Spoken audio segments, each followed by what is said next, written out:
What that make you? Good? You're not good.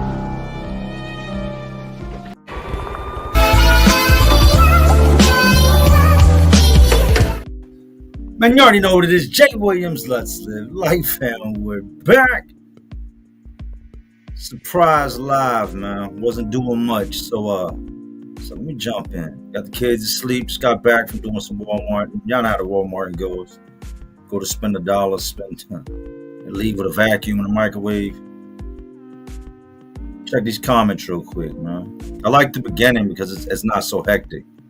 I can actually, say what's up.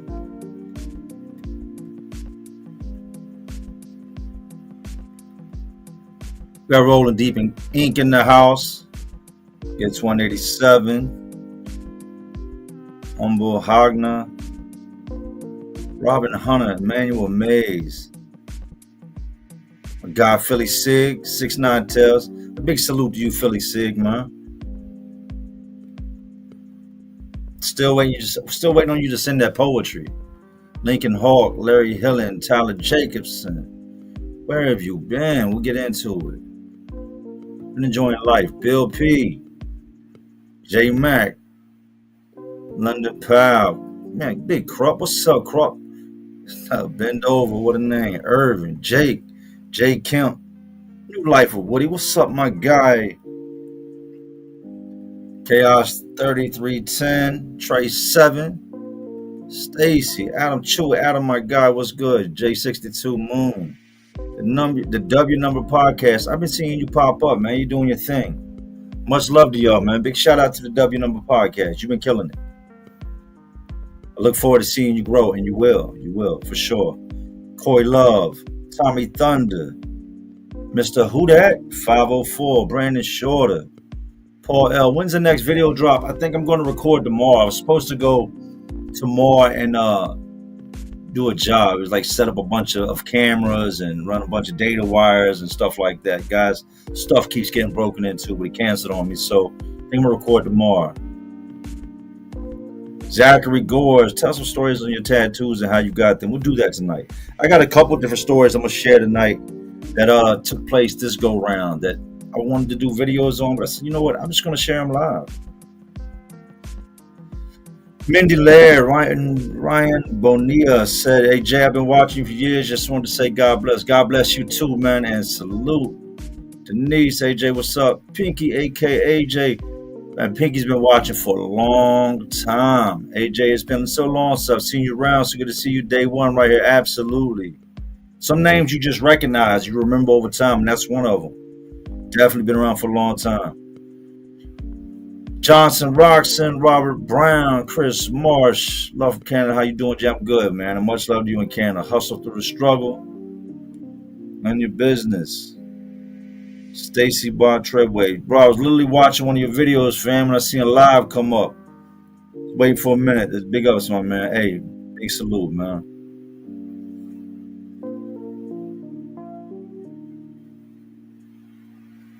The Curio said, first time ever catching a live, bro, from Compton, California. Much love. Hey, much love to you in Compton, man. I had a conversation with, completely off subject, but I had a conversation with somebody, right, on the gang stuff here recently. Y'all let me know if I'm lagging. Am I lagging? If I am, I'm gonna have to stop for a minute and hook up the LAN cable. You know how we're looking, man, how we're sounding. And then we'll go forward. Yo, these comments are rolling.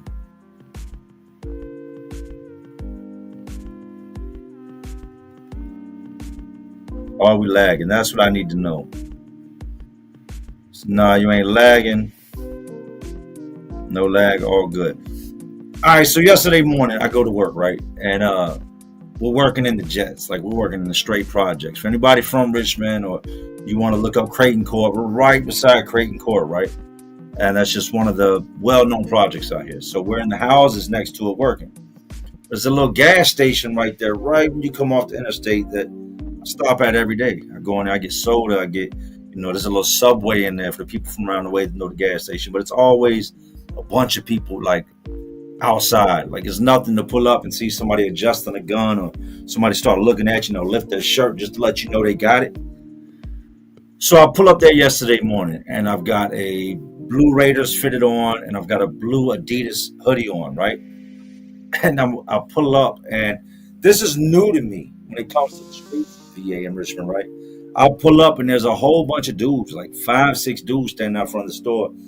And the first thing that came to mind was either everybody's favorite color over there is red or the gang gang. And of course, that's exactly what it was. These dudes at this age, everybody ain't dressing the same, all wearing red for no reason, right? So I pull up and I get out the car and I'm dressed in all blue. And I got a new car. We'll get into that too. So they're looking at the car first of all when I pull up, and then I get out, and I guess they were kind of shocked of who got out the car, right? And everybody just starts looking at me. They start mumbling amongst themselves, and I'm like, oh, man, here we go with this bullshit, right? So I go in the store, I get my stuff, I come out, and nothing happens from it, right? I walk by, salute like I always will. What's up with you? Keep it moving. So I get back to the job, and I'm talking to my homeboy I work with, and I tell him about it, and he starts getting me, like, putting me on to the. He's like 3 years younger than me, right? But he's been in the streets up until probably about a year and a half ago when he finally decided to get his life right? Shout out to him. But he's telling me about the gangs out here and like a lot more than what I knew. And in a sense, I don't want to say dudes are creating their own gangs, but they're piggybacking off of West Coast gangs. We got blood sets out here that are not validated, that aren't, I don't want to say real because I'm not banging. I don't bang. But we got sets out here that are just piggybacking off of gangs out from out west, man. And a lot of the ones out here are legit. But like I was telling him, I said, I don't care what they call it, what they say they got going on. If they're not tapped in with somebody that's somebody, and they go into the system or they come across somebody that's really somebody and they check them, it's going to be a serious problem, man. No, they good. People understand now. People do not understand. Like I've told him, I said, I've seen this happen. I've seen dudes that run with a gang in the street, get locked up and go to prison. And then them dudes that really bang in prison, ask them, like pull up on them and ask them their knowledge. And it gets real nasty real fast. When them dudes are like, huh? It's all bad. They drag them in the cell, push them in the cell, get them out of view of the camera, the garden, and it's a bad night for them, man.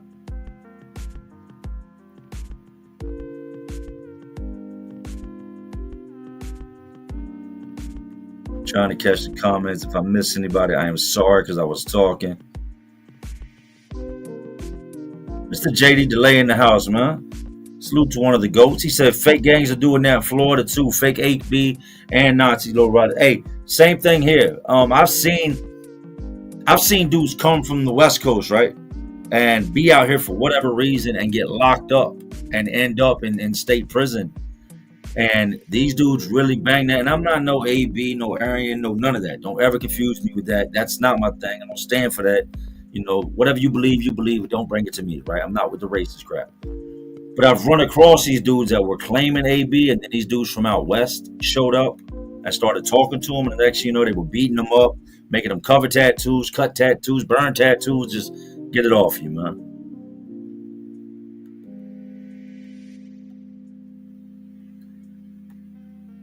Checking comments, man. Here we go. Jalen Hawk said, what up, Jay? New fan of the channel. Love watching your vids while at work. You got any stories of people trying to escape while in prison? I've got some on my channel. I'll get into this real quick, right? I want to say I was about halfway through my bid. And at this point, we had guys that would mop inside the pod every night. Guys that would buff. There was workers that would just be out all times of night, right? We had this one dude in particular that was just super laid back, black dude, super quiet, and he ran a lot. I remember that about him. He ran a lot. And he was one of those dudes that would mop the floors at night and, buff the pod. But then after they mopped the floors, they would the officer would pop the door to the front of the building, and they would go out and they lay the mop pads, which is very common in a lot of prisons. They lay the mop pads out on the sidewalk and let them dry overnight. And more than the way to chow, they just grab them and throw them back in the mop closet. I don't know what got into this dude, man. And this is the crazy part. He was about to go home. He was about to go home. But I'm in my cell. I hear all this commotion going on outside. I hear a siren. And I look out, and I've got 2 perimeter fences. And then they're both wrapped in razor wire. And then there's a 3rd fence where a perimeter vehicle drives through. Anybody who's been locked up knows that truck drives around the prison 365 days a year, 24 hours a day. It's constantly. There's usually 2 of them in rotation going around the prison, makes nobody escapes. And I look out my window, and this dude that is about to go home, that's just super chill, man, is done with his time, is tangled up in the razor wire. When I mean this Constantine wire, like once it gets you, you're done. This ain't the movies. Like once it gets into you, it stops everything because this stuff cuts deep. And this dude is tangled in it. I mean, just like completely entwined in this wire. He's made it over the 1st fence. He's now hit the 2nd fence, which has got razor wire curled up it. There's like 3 or 4 rows of wire going up the fence. So you got to get over that and then through the Constantine wire on the top. This dude's, I mean, like a puppet hung up in this stuff. You got guards out there with their phones out, like complete, like world starring him, like videotaping this dude hanging in the razor wire. And the crowd of like guards gets larger and larger and larger. And one of the sergeants comes out and just jumps up and grabs him by his shirt and just rips him out of the razor wire. I know it's shredded. But that was just one situation. Like I said, dude was about to go home. And I couldn't understand it for a while. And then after being there for years and years and years, I got it, man. When you're done and you're fed up and you're just like, I'm over this, man. I'm ready to go. It's time to go. And I guess that was his time. But unfortunately, that day is going to add more years to your sentence. So instead of him going home that year, he had to hang around. LB and AJ, love the stories, dude. They help more than you know. I have one question to ask, if you don't mind. You believe in the supernatural? And if so, do you have like any ghost stories from your bid?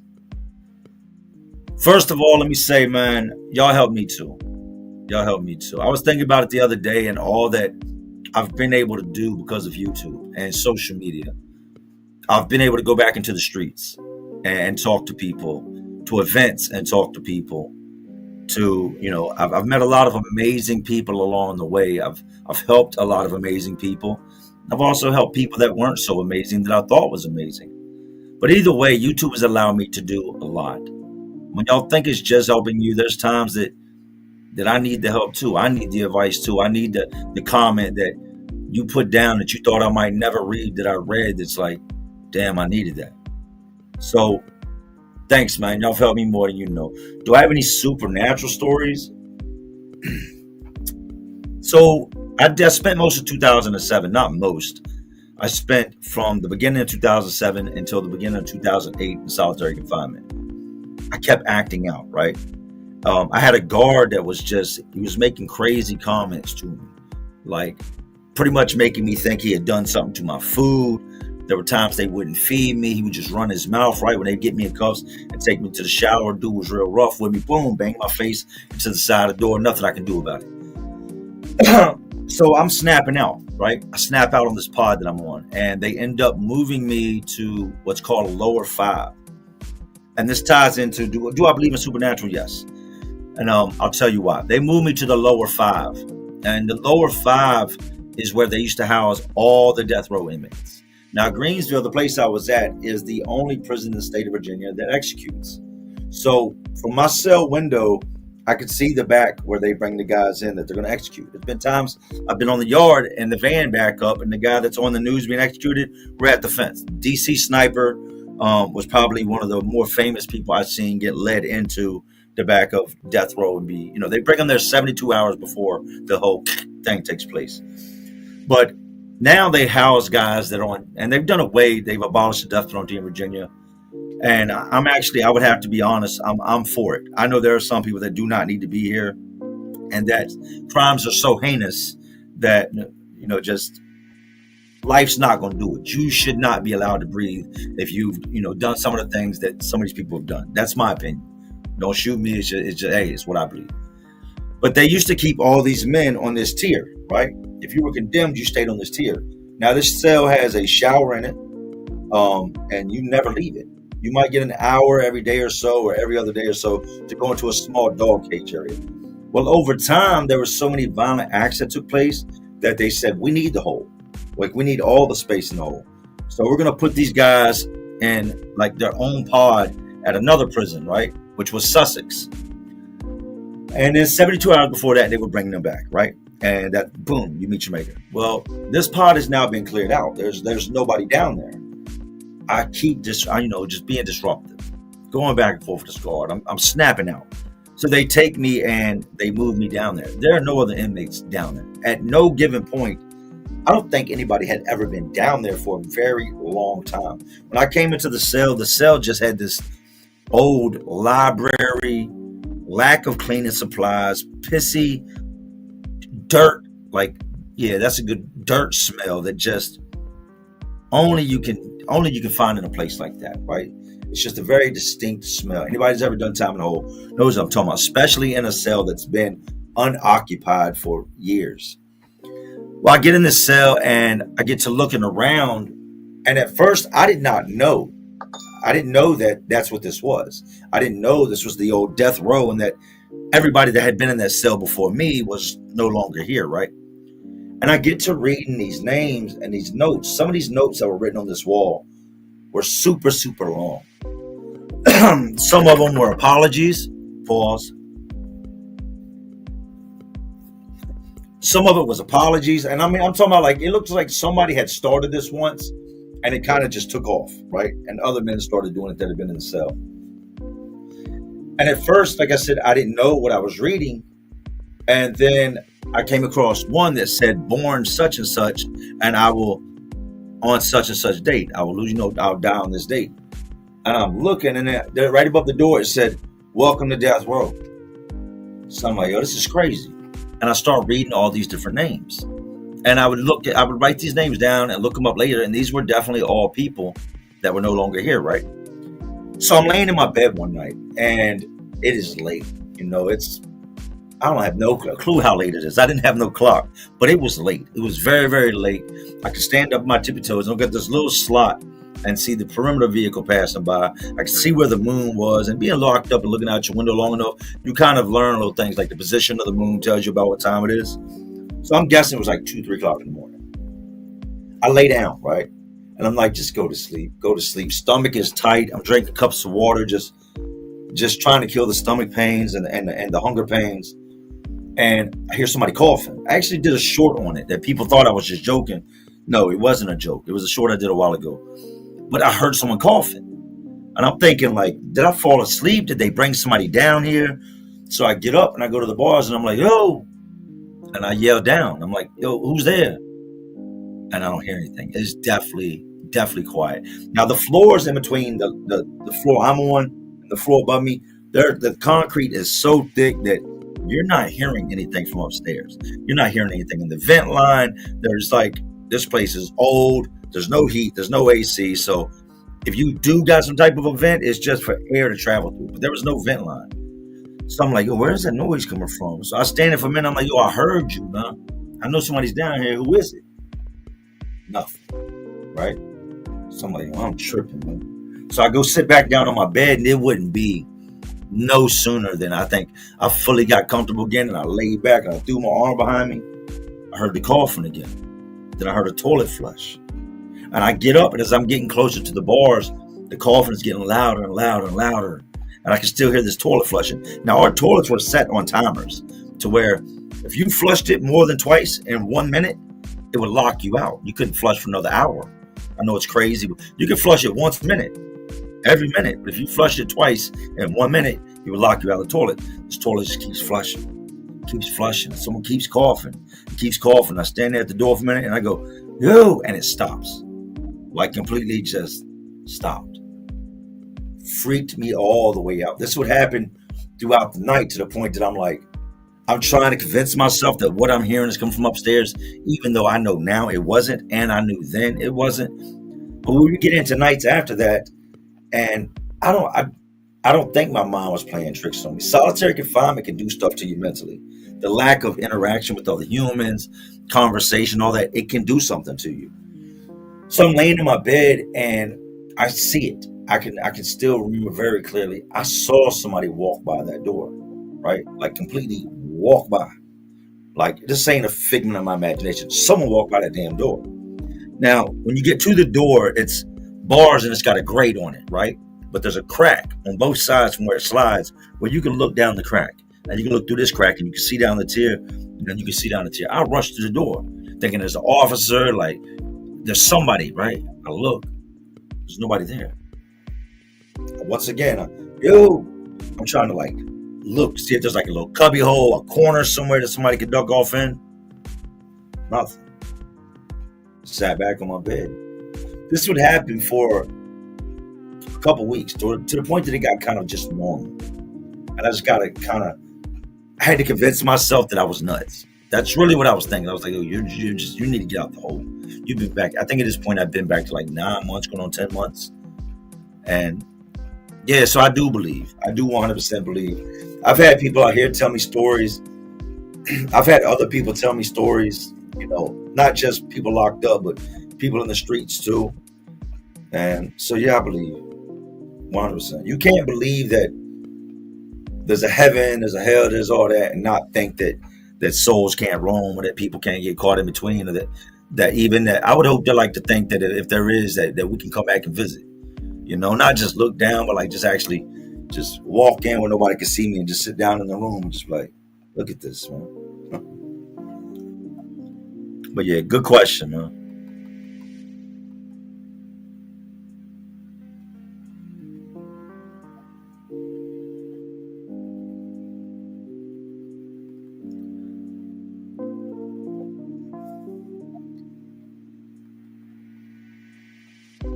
I'm reading those comments, man. Shannon Ruff said, Jay, can you tell people about the ice skate man in Philly? Yeah, we can run that down. So I was locked up at this place that's now gone. It's called the House of Corrections, right? In Philadelphia. And I was in there because when I came home off my robbery bid in Philly, they gave me probation and all that, right? I absconded. I never even reported. Very stupid, right? But I wasn't from Philly. So I was like, I'm going back to VA. So the day I got out, I was supposed to go see my PO within a couple of days. Boom. I just jet back to VA. I ended up getting locked up as soon as I get here. I had warrants. While I was in Philly in the House of Corrections, right, I met some characters. And one of the dudes I met was Bobby De Niro, right? And I've had people actually comment that know this dude out there, right? And at first I didn't like him. He's kind of obnoxious, skinny dude, loud, like he jokes a lot. And he'll say things not understanding that he's rubbing you the wrong way or that he just offended you. And he did that one night, and we were my homeboys, so there was a bunch of us in there chilling. And he said something, and I just remember telling him, I was like, yo, you got one more time to do that, and I'm going to dig up in your mouth now. Like real calm. Everybody just kind of like calm down. Because usually you tell somebody that, they'll go to fighting. I said, you got one more time. And I was still a young boy at this point, man. I'm like 23, 24. And dude was like, oh, everything was cool after that, right? He didn't do it no more. But he tells me his story. And he by far had probably one of the goofiest and dumbest stories I'd heard, right, along the way. But he says that it's his daughter's birthday, right? Now, this is a little girl. I mean, probably 5, 6 years old, right? And he had a thing for smoking crack. Like, that's what he did in the streets. No shame in his game. But tell everybody, he smoked hard, right? So he takes her to this birthday party. And it's an ice rink. So you got everybody in there. He's got this whole thing set up. Friends, family, cake, ice cream, balloons, presents. All this stuff, right? As funny as it is, it's sad, man. Now I think back on it. But he's got this monkey on his back. And he said that prior to picking her up and taking her there, like, he had been smoking that day. That's sad. Like, it's your daughter's birthday and you're smoking hard before you pick her up. And so everybody's skating, right? Everybody's at the ice skating rink, all the family, her friends, presents there, everything, cake, ice cream, the whole night, right? Seeing a set for it. He said he gets this bright idea in his head that he can hit this exit door on the side real fast, right? Make it to his car. The projects aren't far from where he's at, right? He's going to shoot down to the projects, grab him some more stuff to smoke, and shoot back to the ice skating ring and nobody will miss him, right? Here's the dumb part, right? This is the just the need to get it. Rather than take the time to grab his shoes and take these ice skates off, this man jets out the door, gets into his automobile, and drives it with ice skates on. And he tells me, he says, you don't even know. He said, you have no idea how hard it is to drive a car on ice skates. You're right. I'm not an idiot. I do not. So he gets to the projects, parks the car, right? Jumps out the car, running with these. I can barely walk on ice skates, much less run. Runs into the projects trying to, cop some hard with a set of ice skates on. So the police see this man pull up in a hurry, jump out with ice skates on, and run to the courtyard of the projects. They arrested his ass on the scene. He didn't make it back to the birthday party. And that's why he was in jail when I met him, man. Oh, De Niro.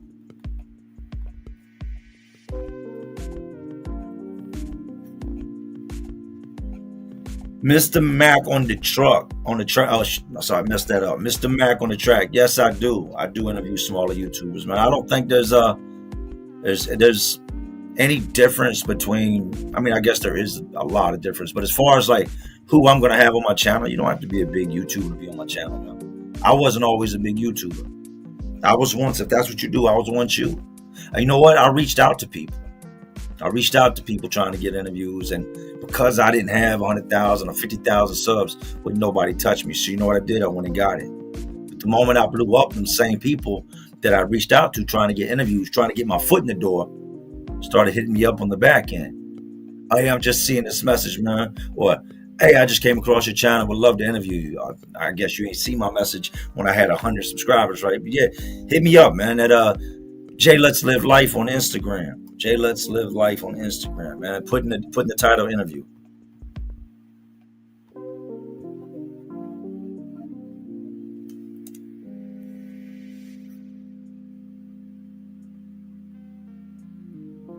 That guy said, when are you going to upload a new video? I'm recording tomorrow.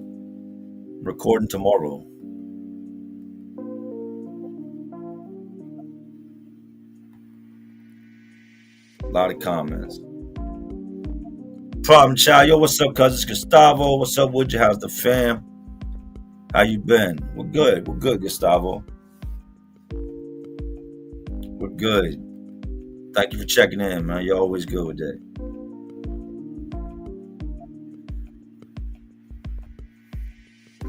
What's my favorite prison movie? That's a good one. I would probably say Blood In, Blood Out.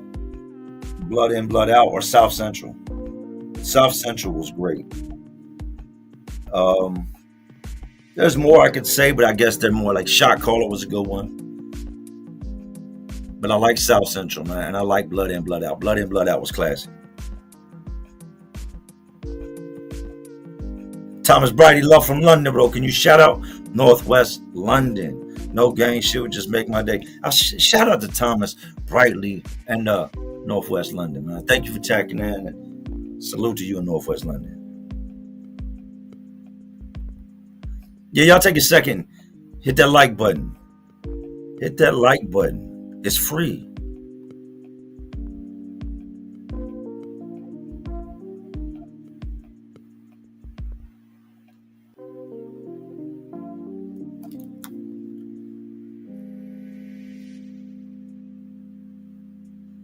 Hey, this one right here, man. I don't know if y'all know who the DC sniper is, right? A lot of people aren't from the East Coast, but this case made like nationwide headlines, right? This dude had a 17-year-old boy that he got from the islands named Lee Boyd Malvo, right? And this dude's name was John Malcolm Muhammad. John Malcolm Muhammad is from out Washington State, recently divorced and going through a lot mentally. While he's over the islands, he meets this young boy named Malvo. Crazy enough, my lawyer was Lee Boyd Malvo's lawyer. He was the DC sniper's lawyer, right? But he meets this young boy, he molds him, he takes him, he brings him back, and he starts to play stepdaddy to him, right? He's like the father this kid never had. This kid just roamed the streets, but he was a good kid. My lawyer said they actually went there and interviewed people from where he lived at, right? Found him, he was barefooted, dirty, just walking the streets, right? So he brings him back, he feeds him, and he tells the world that this is his son. Some time would go by, and he starts teaching this boy how to shoot this AR, this Bushmaster 223, right? They would go on to just rain terror for weeks out of this, I believe it was Caprice. And they thought it was work vans. They were looking at all these different work vans, right? White vans. But this man lays the back seat down in the car so where the boy can crawl from like the passenger seat over the back seat into the trunk area. And they have a hole cut out in the trunk about the size of an apple. To most people, you wouldn't even see it. You wouldn't notice it, right? Especially if all of a sudden shots pop off and people start dropping. The last thing you're thinking to look at is the trunk of a Caprice. You're looking all around for like, where's the shooter, right? So they end up catching them. And by the time they caught them, a lot of people lost their lives. They were knocking people off, just everyday random people. Women coming out of the grocery stores with their groceries. Pow! People pumping gas. Pow! Coming out of Home Depot. Pow! They were taking people out, right? So I had, and I shouldn't say pleasure, but the man was a monster. He used a 17-year-old to do his bidding. A misguided 17-year-old that trusted this man, that believed in this man and believed the bullshit that he was feeding him, right? They ended up giving the man, John Malcolm Muhammad, the death penalty. And Lee Boyd Malvo, at 17 years old, was sentenced to life plus a whole bunch of time, right? So I remember the day that John Malcolm Muhammad showed up to Greensfield, right? And we were on the rec yard. I want to say it was like a Tuesday. I think they executed him closer to the week of the end. But it was like middle of the week. And we're out there, and I'm down at this spot called Cracker Beach, right? And I'm just walking by. Cracker Beach is like this little dirty-ass volleyball area. And that's what they call Cracker Beach, because that's where a lot of the white guys would be. Well, right beside that, I'm talking 30 feet through this fence is the back of death row. That's where they bring people in to be executed. And I remember the day that they backed the van up and they got him out, and he come out with his jumper on and the shackles around his waist and the leg irons. And they'll let the dudes, some of the drivers will let the dudes get a couple minutes just to look at the sky and breathe in air, right? Because the next time they come out that door, they're coming out in a bag. Like, they're never going to stand under the sunshine again. They're never going to breathe air again. They're never going to, when I mean air, fresh air, they're never going to watch the clouds pass over their head again, right? Once they go in there, it's over. Like I said, the next time they come out, they're going to go in this big black meat wagon. We call it Jeepers Creepers truck that sounds exactly like what I just said. But I remember the way everybody acted when we realized who it was that came out the back of that van. People of all color, all nationalities, all walks of life were pissed, man. They were heated, and they were just telling me, "Yeah, your ass you gonna meet your maker. You done." Like, saying things I can't say on YouTube, right? And I chimed into it. I think we understand something, right? And the innocent are just, that's what they are. You can be in that life, and I'm not gonna say if you something happens to somebody that's awesome in that life, it's fair, but it makes more sense than the random everyday citizens that don't bother nobody. You leave society alone, right?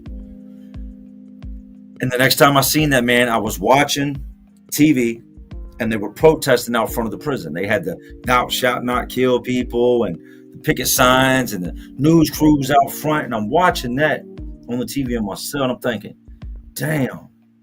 And I could look and see that, and I could look out my window and see all these little golf carts with all these family members that came to see his execution take place. All these golf carts were parked. All these different vans were parked. It was the most I'd ever seen, because usually they have a limit on how many people can go back there. And I've been back there as a maintenance worker. I've seen the lethal injection. I've seen the electric chair. I've seen all the different rooms back there, right? I've been in those rooms. But I remember thinking, damn, there's a lot of people that want to see that man go. that truly want to see that man go. And I watched, and I heard him on the news say, at such and such time, John Michael Muhammad was pronounced, he's out of here, right? So then my focus came looking at the back of death row, and I watched people start coming out and getting on the golf carts with a CO and driving back outside the prison, one after another, after another, after another. The van started leaving, full of people. This is a lot of people. I'm talking usually on the average execution, there might be 15 people. This was, I don't know how many, a lot, right? So they all leave, and then I heard it. And this looks like a 1950s or 60s ambulance that's been painted just flat black, right? You can look up Greensville Correctional Center death row vehicle or that, that type of thing. It'll show you. But it's just, and it looks like the Jeepers Creepers truck, diesel, like it's got no CAD on it, straight piped. And I watched it back up, and I watched them roll on the stretcher out, pick the bag up, throw it in the back, and drive off. And that was the end of the DC sniper, man.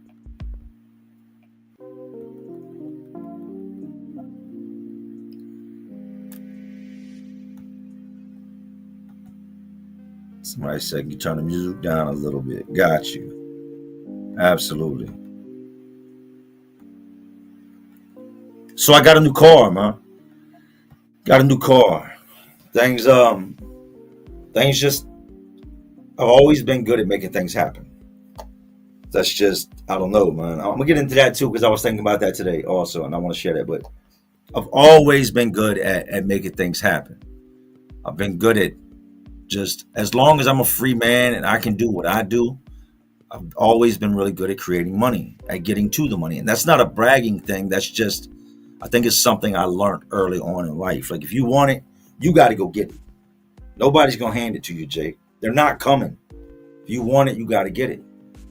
So I say, right after I did the live about crashing the Durango, within a few days after that, I went and I bought a Cadillac DTS Platinum.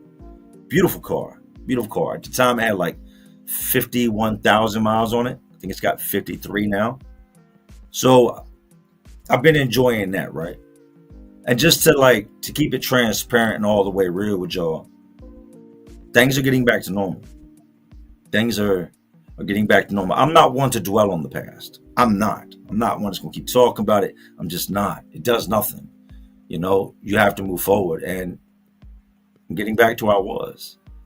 It'll still be a little while till I'm 100% where I was, but I'm getting back to where I was.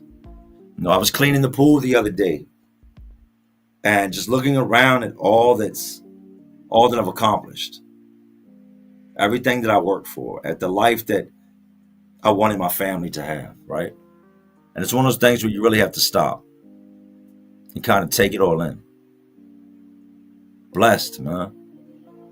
But I also realized something else. I've been living with, no matter how much money I had, I always live in survival mode. I don't think I'll ever stop. I'm always living in survival mode. I'm always ready for the worst to happen. I would buy cars, right? When I got locked up, I think I had the Hummer, the Charger, the Avalanche, the Escalade, 2 F-150s, and my wife's car. So it's 7 vehicles. Who needs 7 vehicles? And like I used to tell my wife, it was never about owning 7 vehicles. That's not what it was about. I would buy them because to me, they were like insurance policies. I knew that if anything ever happened, and I always try to make sure I buy things that I know I can sell. If I'm not a pay full price kind of guy. You know what I mean? I want to buy things that if I need to resell it, I can.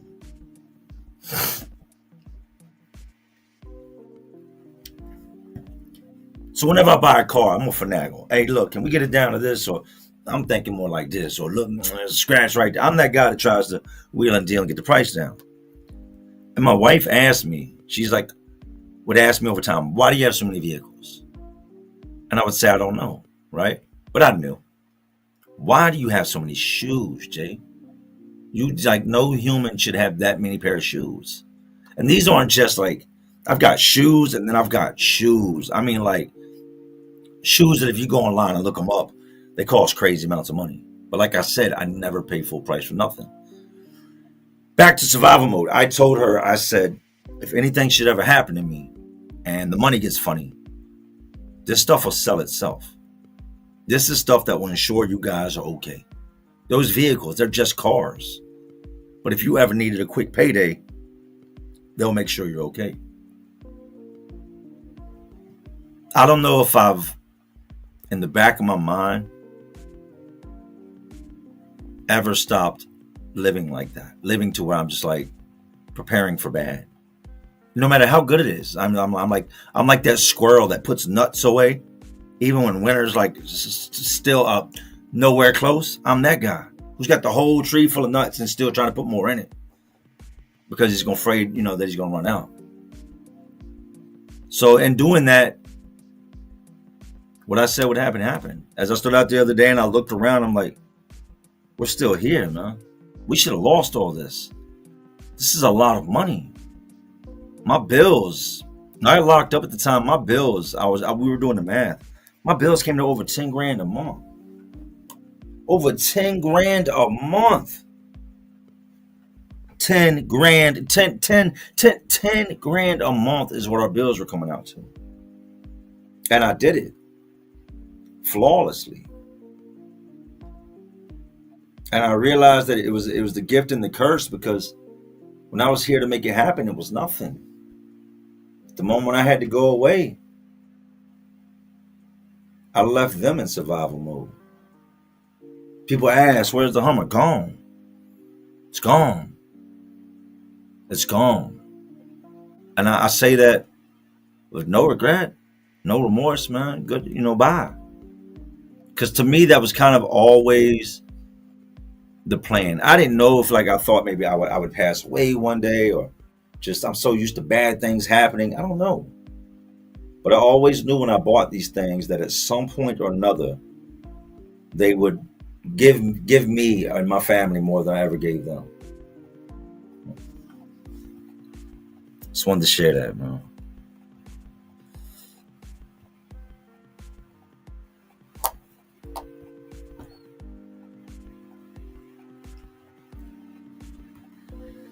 Humble hallelujah, high stakes Mitch. Hey, big salute and thanks, man. Salute, Jay. Requesting you talk about being a father.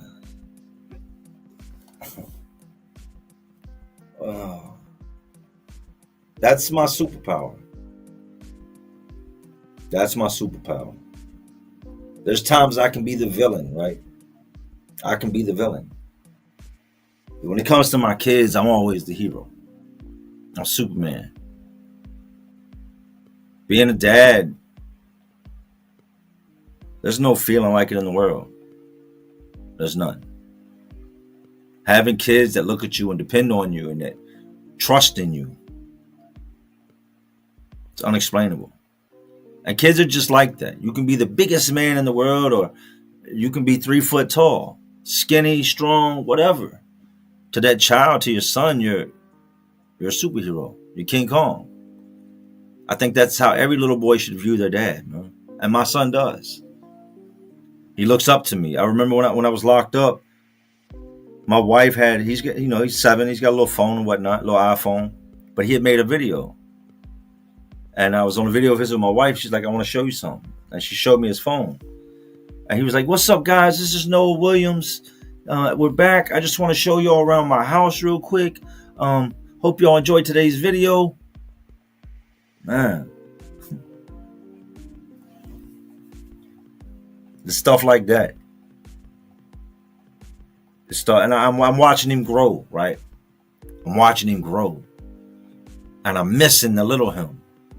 Enjoying watching him become the bigger him, but to the parents out there, y'all know what I mean. I'm missing the little mispronunciation of words him. You know what I mean? The didn't know everything and argue yet him. The one that says chicken nuggets instead of chicken nuggets, him. But it's a blessing to see him grow. And I just feel like it's happening too fast. My oldest son, Comes by a lot, man. He's amazing. That dude is amazing, man. He amazes me. I'm so proud of him. Not just for who he's become, but who he's been in life. Just stayed all the way out of trouble. The cards were stacked all the way against my oldest son. I mean, like, I don't know that they can get more stacked. Like, he was, statistically speaking, he was not supposed to turn out the way that he did, which is great. Though he's got me, I was locked up his whole life. Then he's got his mom, who was locked up on and off most of his life, or, off doing this and off doing that. So, like, the cards were really stacked against him, and they weren't in his favor. And he turned out to be amazing. And then I've got little Bella, right? I've talked to you about Bella. Bella's not my biological daughter. She's not. She is the daughter of, I'm pretty sure it's my cousin. I don't know if it's like second. Actually, no, it's a first cousin. That's her daughter. And some stuff happened where police got involved, CPS got called. They were going to put the little girl in foster care. She was just this tiny little girl, man. This tiny little girl who just wanted normal. Who just wanted a normal damn life. And CPS, they reached out to my wife, and the police department reached out to my wife, and they asked, could she come with us? And with no hesitation, yes, she can. Well, it was, let's say 6-7 months ago, my wife got full custody. We now have 100% say-so in her life. And we want nothing more but to watch her just be a child. Just grow up and just be a child, man. We went out today, and my son's big into wrestling, right? You can't tell him that. I don't care how many videos he sees of wrestling being fake. He loves wrestling. He does not like John Cena right now. He's all about some Cody Rhodes. Like, the dude loves wrestling. So I took him to the store this morning and got him a wrestling figure. And she walks by these little dresses, and they're in the toy section, right? With these little princess shoes, and she wants this dress. So we stand there, and I try the little princess shoes on her, make sure the dress is the right size, and she was just excited. She was just happy. She was just a kid. She's just a kid. No, I didn't have a good childhood at all. My mom was amazing. My mom has always been amazing. I love my mom. Like, my mom's always been amazing. And she did what she could. She did what she could, right? But my dad, on the other hand, he was so broken that all he knew to do was break everyone else around him. It was like, you heard the saying, feel my pain. He was one of those guys that wanted the entire world to feel his pain. Whether it be the kids, my mom, other men, like, if he got angry, somebody got hurt. And it didn't take much to set him off. He was a man that had done time for homicide, had spent a lot of his life in violent situations, locked up. So by the time that, I was 4 or 5 years old, I knew things were different in my household. From him being locked up, he always wanted the lights off. Most people don't know correctional facilities, a lot of these places are very well lit. They're bright, very bright. Some cells, you can't turn the light off. You got to put some over your eyes to go to sleep. Or they leave a red light in, or they dim the light at night. But it's always pretty bright in there. So I remember he always wanted the lights off. And if he laid down, everybody else had to lay down. It was going to be silent in the house. Silent. Don't move. Because he couldn't sleep if there was any type of noise or movement going on around him. Just, life had took a toll on him, man. And I wanted everything to be different with my kids. Everything to be different. And I spoiled the children to a fault sometimes. To the point that I know I'm wrong. You know what I mean? Like, and a lot of it, in a sense, is me living my childhood through them. Remembering what it was to not always have the things I wanted, or to be told no. I remember those feelings. I remember watching other kids with the nice shoes, and I remember those feelings. So with my kids, it's like, however much work I got to do to make it happen for them, I'm going to. But yeah, love being a dad, man. I like this. He's answering questions.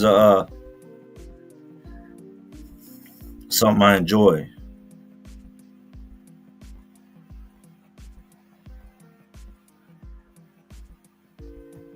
Scrolling through the comments.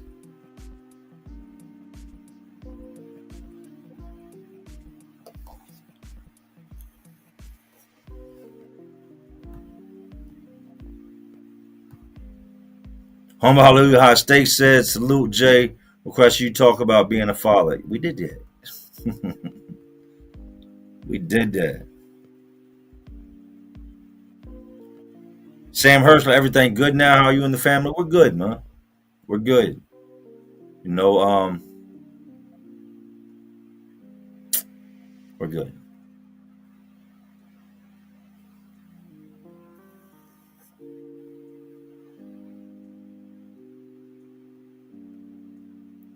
Somebody, y'all still talking about the interview stuff. Anybody that wants an interview, if you think you got a crazy story or something you want to share with the world, you don't mind like really putting yourself out there because you do. Don't forget. Now, I want people to understand this. When it comes to YouTube, when it comes to social media, number one, the internet is undefeated. Cannot beat the internet. I told somebody this a while ago. I said, if you got some weird charges or something, you come on here, your ass will get exposed. People going to dig into you. They're going to find out everything about you, man. So come correct. And number two, you got to know that when you put yourself out there, you got to have thick skin because you're not always going to get good responses. You get 100 good responses, right? And it's that one that sticks out from the whole crowd that gets under your skin. I've learned over time, you can't get under my skin with a comment. You can't get under my skin with a video. Like, I do this. You know what I mean? I have a mission when I come here. And it's not to let you beat me at my game, right? But you got to know that going into this, man.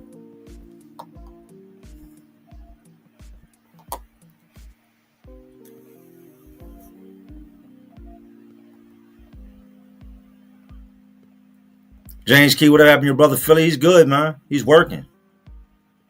He's working.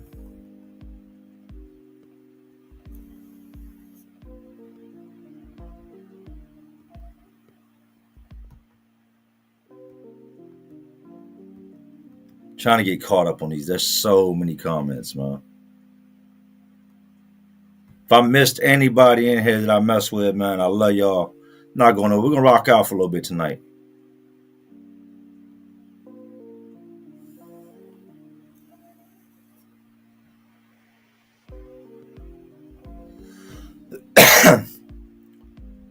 Carl McGowan said, when will prisoners be rehabilitated instead of being used as money-making business opportunities?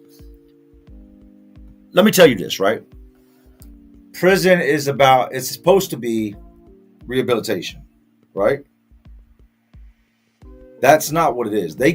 Some places give you the tools, they say, to become rehabilitated. They offer programs and they do this and they do that, right? But these are programs that they're pushing because they're funded. These are programs that are implemented to pass the whatever it is to keep this prison open, right? I've been in these classes. The teachers don't give two shits if you take this class serious. As long as you fill that chair, they can put you on the roster, and when it's time to meet their quota, they can say, hey, we had 1,000 inmates attend. Everything's going great. But the recidivism shows everything's not going great. It's hard to go into a place that's extremely violent and become a better person. I've met men that weren't violent, that weren't in their own violent charges, that had become some of those most violent men you could imagine because of the way they were treated, because of the way they were treated by staff, the stress level that comes with everything from whether it's just asking for a roll of toilet paper to the guy that sleeps next to you that you might not get along with, or the guy that you sleep in the cell with. Like, how do you rehabilitate in a chaotic and psychotic environment?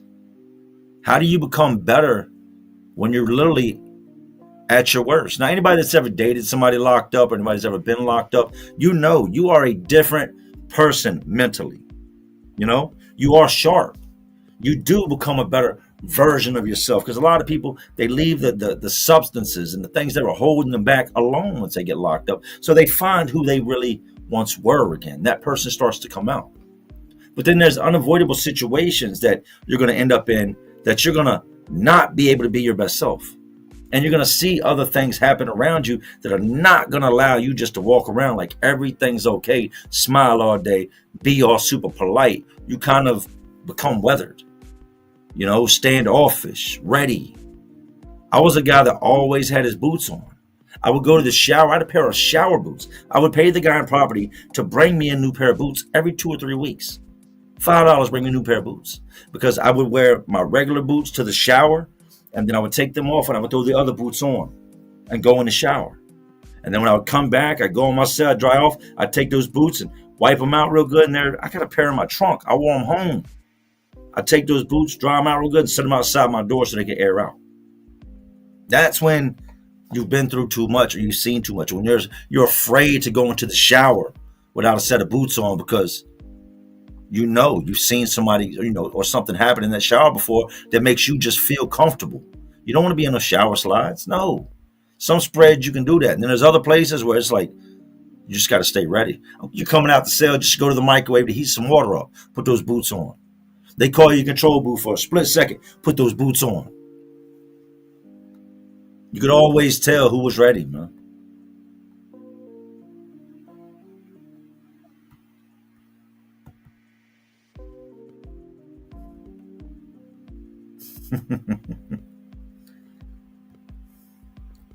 Said turn it up. Back to the comments.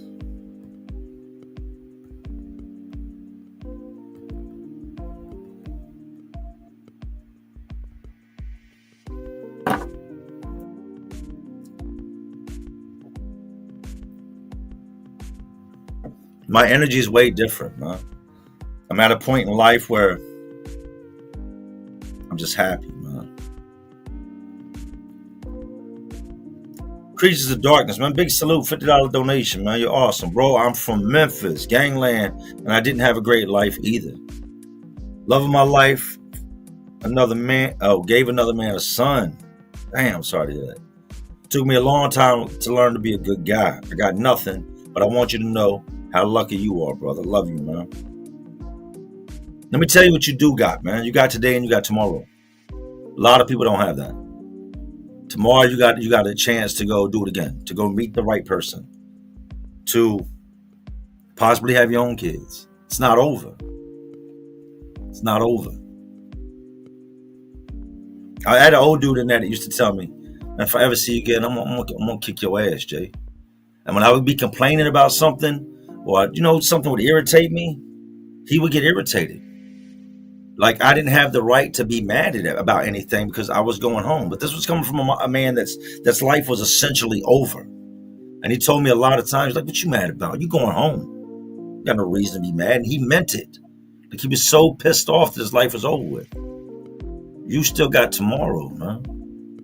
So try to make the best of it. And what you're looking for in due time, it'll come. You sound like a good dude, so I'm going to say it's her loss. And remember this, man. What begins on a cheat, ends on a cheat. So if she did you like that, she'll do him like that too. Consider yourself blessed. Let's be real. Consider yourself blessed, man. That's not a blessed situation. It's very terrible. But the worst is behind you. You learn from it, and you live on. Big salute, man.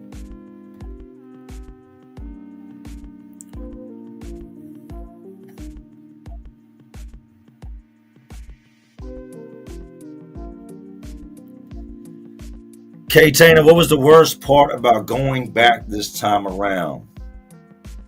Them young boys, man. Them youngins.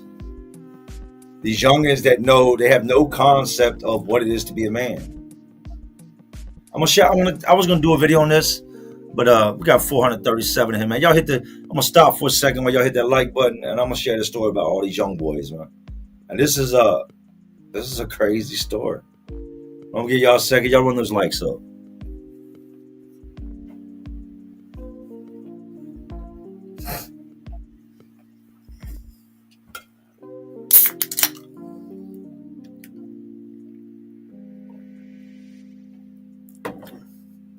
Run them up.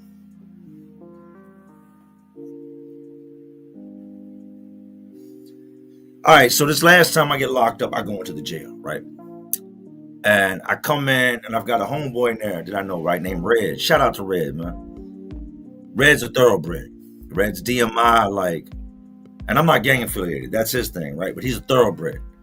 He hustles in these streets. He's a white dude from out this way that is really active in the streets, man. You can pull up on his strip, and he's one of the only white dudes out there that's selling that stuff, you know, that's allowed out there like that. Sleeps in the motel rooms every night, knows every trick, everybody gets high, every cop, every undercover. He knows these blocks, right? He's really out there in the streets. So when I come into the pod, he approaches me, we get to talking, and he pulls me aside, I want to say the second day I was in there, and he puts me on game. But I'd already peeped it. Now we got all these youngins in there. When I mean youngins, these boys range from this little squad of dudes, and it's about 20 of them. They range from about the age of 18 to, I'd say, 23. You might got a couple mixed in there's 24, right? But the average age is 18 to 23. That's a bad age to be locked up because you're young, you're immature, you're still dealing with a lot. The majority of these boys are from an area out here called Petersburg, right? Petersburg is just, it's run down. It's run down. There are businesses, there's some, but it's not booming like it should be. And people are losing their lives out there at a crazy, crazy rate, you know? But like a lot of dudes ain't got money, but they got guns out there. And they're just laying each other down, man, giving it to each other all the time. So a lot of these young boys, the majority of these young boys that I'm in there with got bodies. And they're talking about it. You know what I mean? I remember one cat telling me, man, I'm good with the 2 hats they got me for. At least they ain't get me for all 8. What? And this boy's like 19 years old. Just, you know, whole life is gone because he just got convicted on 2 homies. But he's telling everybody, and some of these dudes are vouching. They know him in the streets. Oh, he's blessed. That's all he got. He did this, and this, right? So you got this one squad that's within that squad of them dudes. It's about 6 of them that click up and they hang out real tough, right? Like, but Red pulls me to the side and he tells me, he says, them dudes right there be stealing, Jay. I said, yeah. I kind of figured that, right? He said, I'm just letting you know. He said, because one of them pulled up on me and they asked about you. He said, and I told him you get busy. Like if y'all take his stuff, he's gonna get active with you. And I said, as soon as Red told me that shit pissed me off, right? Like you think I'm soft or something. So I told Red, I said, look, check this out, homeboy. I said, you just let me know what's up, and I'm ready to run it. We can run it right now. I said, I don't need you to jump in nothing. I don't need you to fight no battles for me. Just make sure I get my one-on-one. Don't let nobody jump me. I feel like I'm looking at these little dudes. I'm like, I don't feel like there's nobody in a little squad that can handle me. I'm gonna trash on these dudes in that cell, right? I'm a whole entire man. I'm gonna hurt with them boys, right? He's like, nah, it ain't even like that. I already told him you're gonna go. And I told him, if you go, I'm gonna go, right? That's my homeboy. Like that, right? So I get to watching, and I'm watching them, and they're watching me watching them, right? I look at them, they look at me, and I don't look away. I keep letting them know because they're on the top 10 in my cell. Like, I see you. And I'm not scary. I'm not going, oh, look away when you look at me. I'm not scary. Yeah, I will really do that, right?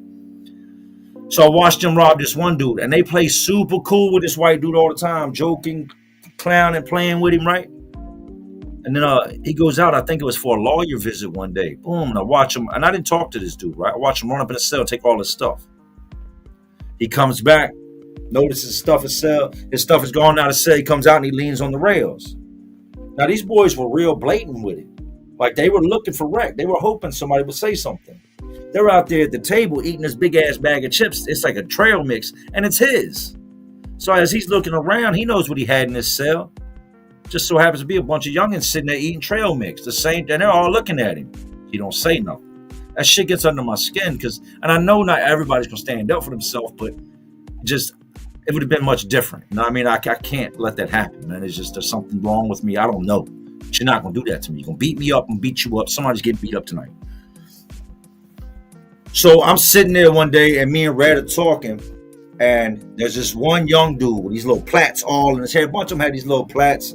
They had the dreads with the front of the head faded back and lined up. That shit is crazy looking. Like to shave the front of your hair way back and fade all this and line it up and have your dreads start back here. But hey, to each his own, right? I still wear flat bill hats. But they had this one youngin, man. And this youngin, he can't be 18. I mean, he can be, but he's 18. He's not 19. He definitely ain't 20 yet, right? And this boy is about 155, 160 years old. Thinks he's tough because he runs with all these other dudes. I'm watching him, and he's on a video visit with his girl. Now, we got these tablets. So if you got the money, your girl can call you back to back to back, and y'all can sit there and face-to-face visit throughout the whole entire day, right? He's got a big block, big old girl, right? But he loves her, she loves him. That girl stays video visiting him, right? I'm sitting there talking to Red, and I'm not trying to eavesdrop, but that little podium where he does the video visits right there. The TV's right there. So I just glanced over a couple times and seen that he's talking to his girl or whatever. Dude comes over to Red, and with the dude that's in the cell with this young dude. Now, mind you, all these dudes I'm getting ready to tell you about, he is close with. They yell from the cell to each other at night. They play basketball outside on the court all the time. Like, they meal up every day. They pass the phone back and, hey, tell your girl to call my, hey, so can you call my girl real quick? They're close, man. These dudes are friends. So I'm talking to Red. The youngin is on the video visit. And there's another dude, his ace boo coon, dude named Ty, that is over there on the phone.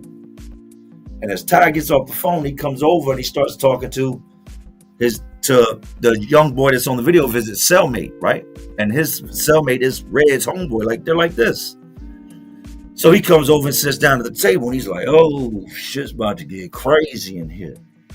Shit's always getting crazy in here.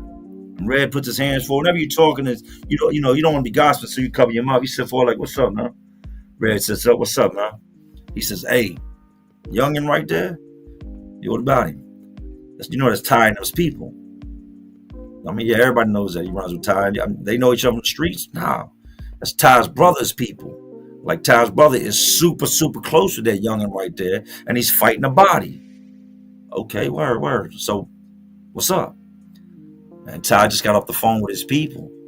And they say that youngin right there that he's been took under his wing and mealing with playing basketball is set to testify against his brother in the homicide case. I knew I acted not interested in the conversation, even though I'm sitting at the table and I'm listening. But as soon as I heard that, I looked at him. Because I knew what was coming next. Everything that you could think of that's bad when you hear about jail is what he's about to get. This boy has been a rat the entire time, a snake the entire time. And his brother was the one that vouched for him. Oh, he's in there with my brother Ty. Tell my brother Ty and them to look after him. That's my youngin. That's my homie. So they took him in on the strength of Ty's brother, right? He tells Red, he says, they about to hit the cell. And he said they about to hit the cell. That means they about to run up in there and take all this young boy's stuff out the cell. All his commissaries, long johns, his socks, everything he's got to his name, they're going to take it. But they're not just going to steal it. They want it to be known. They want him to know they took it. Because they want to beat his ass. They want to do him dirty, right? He gets off his video visit, and I watched him go up in the cell. He's sitting there smiling, laughing on the video visit, and all he had to do was turn his head to the right, and he would have seen them coming out the cell. They're not hiding stuff. No, they're disrespectful with it. They're not putting stuff in bags. They're not putting it under their shirt. They're walking out with it in their arms like this. Like, yeah, they want the whole pod to see them with it, right? There's 3 of them coming out the cell. And they told it right up to the other cell, throw it in. Not put it down, throw it to where it makes a bunch of noise. This boy's got these earbuds in, still chopping up with his girl, laughing and joking. Meanwhile, they're up there robbing him. Now, cellmate's going to act like he don't know nothing about nothing. But they didn't just go in that cell without, permission, because that's disrespecting that man. So he told him, if he told him, your brother, you know what I mean? Do what you got to do. They said when it's all over with, if he says anything, we're going to beat him up. He said, well, just don't beat him up in the cell, take him to your cell. He ends his video visit. Dun, dun, dun. It's coming. He's going to go up in the cell. Now, this youngin is a loud mouth. You ever met somebody just loud for nothing? Always loud, the loudest person in the room. He's also one of the youngest dudes in here. Goes upstairs. Dudes is looking at him, mean mugging him. He should have felt the energy. I felt it. It wasn't even me. He goes in there and he comes out Maybe 30 seconds later. Hey, whoever took your mama a bit, your sister a bit, you suck. I mean, he's going in. Who took don't nobody want to see me? Y'all want to see me? We got an end sale right there at the very end of the tier where dudes go into Rumble, right? Whoever took my stuff, come see me. Ty looks at everybody and smiles. Shoots straight up the staircase and goes in the room, right? He goes in there, you hear him. Do. They're knocking, they're going at it. You hear sneakers scuffling, you hear the fist blowing, and you hear the youngin', all right, you got me, get off me. Now he's got another homeboy that wants some, right? And the youngin' ain't no punk, man. He's a snitch. 100% he's a snitch. But he's also a street dude. So that dude said, what's up, man? I'm trying to get something. He's like, now the other dude's more his size. The dude he just rumbled was probably had 15 pounds on him and maybe 6 inches taller than him. But the other boy is literally like his size. So they go in the cell. They go to rumbling. And the second dude comes backing out real fast, right? When they got the fighting, the youngin' fella tripped over a mattress. You got a mattress on the floor and a mattress on the bunk. Boom, and hit his head on the wall. So the dude backed out and come on down the stairs trying to act like he beat him, but in reality, he tripped over the damn mat. He comes out that cell and his eye is just dumb looking. He's got the cartoon eye, right? Mr. Play-Doh, Mr. Potato Head, Humpty Dumpty fell off the wall into a pile of bricks eye, like kicked by a horse eye, like, damn, what happened to your eye looking ass eye, right? He's mad. Right by now, I didn't when he got on the phone. I'm sitting on the phone talking, and he comes, Jay, let me get the phone. I said, I'm on the phone. I got no respect for this dude now. He's a rat, right? I said, I'm on the phone. Let me get next. I said, somebody else got next. Ain't nobody had next, but I'm going to dial again. You know what I mean? If my dude Jers don't get it, my dude TJ don't get it, like Red don't get it, you're not getting the phone, right? I said, somebody got it after me, man. Like, pretty much letting them know you can't get the phone. So he asked the other dude, hey, man, I need to use the phone real bad, man. Can I use the phone? And this dude says, yeah, you can get it. I know what he's doing. You just got robbed, got beat up twice, and now you want to get on the phone? Oh, you about to call your people. That's what you do. You about to call your people, fill them in on what just happened to you, and get your ass moved up out of here because now you're not safe. You're not safe. Not to mention when you go on a cell tonight, your celly's going to beat you up too. And these ass whoopings are just going to continue. He can't get on the phone right away, so he goes and sits at the table. Ty comes out and says, hey, who trying to meal up? He comes out with his boy's food. Half a summer sausage, half a pickle. Anybody want shots of coffee? I got free shots of coffee. I got free soups, right? Giving his boy's food away. He's sitting at the table, just looking. There's nothing he can do. Can't beat him. He's got his ass whooped by him. There's a whole bunch of them that want to beat you upstairs, so he's just sitting there. He takes the food, gives to one of his homeboys, hey, make some food with this, man. Make us a big-ass meal. Anybody here want to eat can eat tonight. Make a big-ass meal. Fill the trash bag up, man. Big meal on us. Big meal on him. And starts laughing, right? They spend the next 20, 30 minutes making this huge meal that they spread out on the table. They got nacho chips all around it. Like, hey, telling anybody hungry, come eat, man. It's on him, come eat. Pause. Dude comes and sits down in front of him as they're eating the food, the dude Ty. And he's got a big ass bowl of this shit, right? And he's eating it in his face. He's like, this shit good, bro. And his eye, like I told you, got this big knot. And I'm looking as he's doing this, and he goes, damn, that looks like it hurts. Poke this dude right now, and the dude moves his head. He's like, oh, that junk super swollen. Let me see.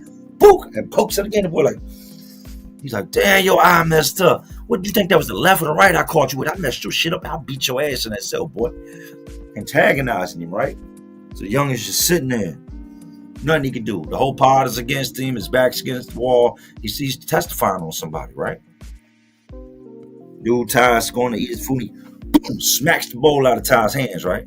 Ty reaches across the table, tag him. Boom, punch him in the eye again. He sits back. Ty said, what the hell's wrong with you, boy? You ain't getting enough? It's all right. We got plenty to go around. So he goes over to the table and sits down and starts eating. And this youngin' had heart. The boy walks over to the table, takes his arm, and cleans all the whole table was covered in a trash bag, right? Where they dump all the food out, cleans all the stuff off right into the floor, right? Everybody, that was your shit you just threw on the floor. We don't care. Well, a lot of it was still in the trash bag, so they picked it back up and went right back to eating. And the other stuff they were trying to clean up. Well, the youngin' finally gets on the phone, and he's talking to his people, and he's trying to be, secret squirrel, trying to be incognito, talking about what happened, having his people call up to the jail and move him out. Boy, Ty fills his hand up walks over the floor, picks up a big handful of his food, walks up to him and cream pies him. Pow! Hits him right in his face for food, right? I'm talking, homie don't play that slap like one of those pies in the show slap. Hits him in his face with a handful of food. Wham! Stuff splats all over.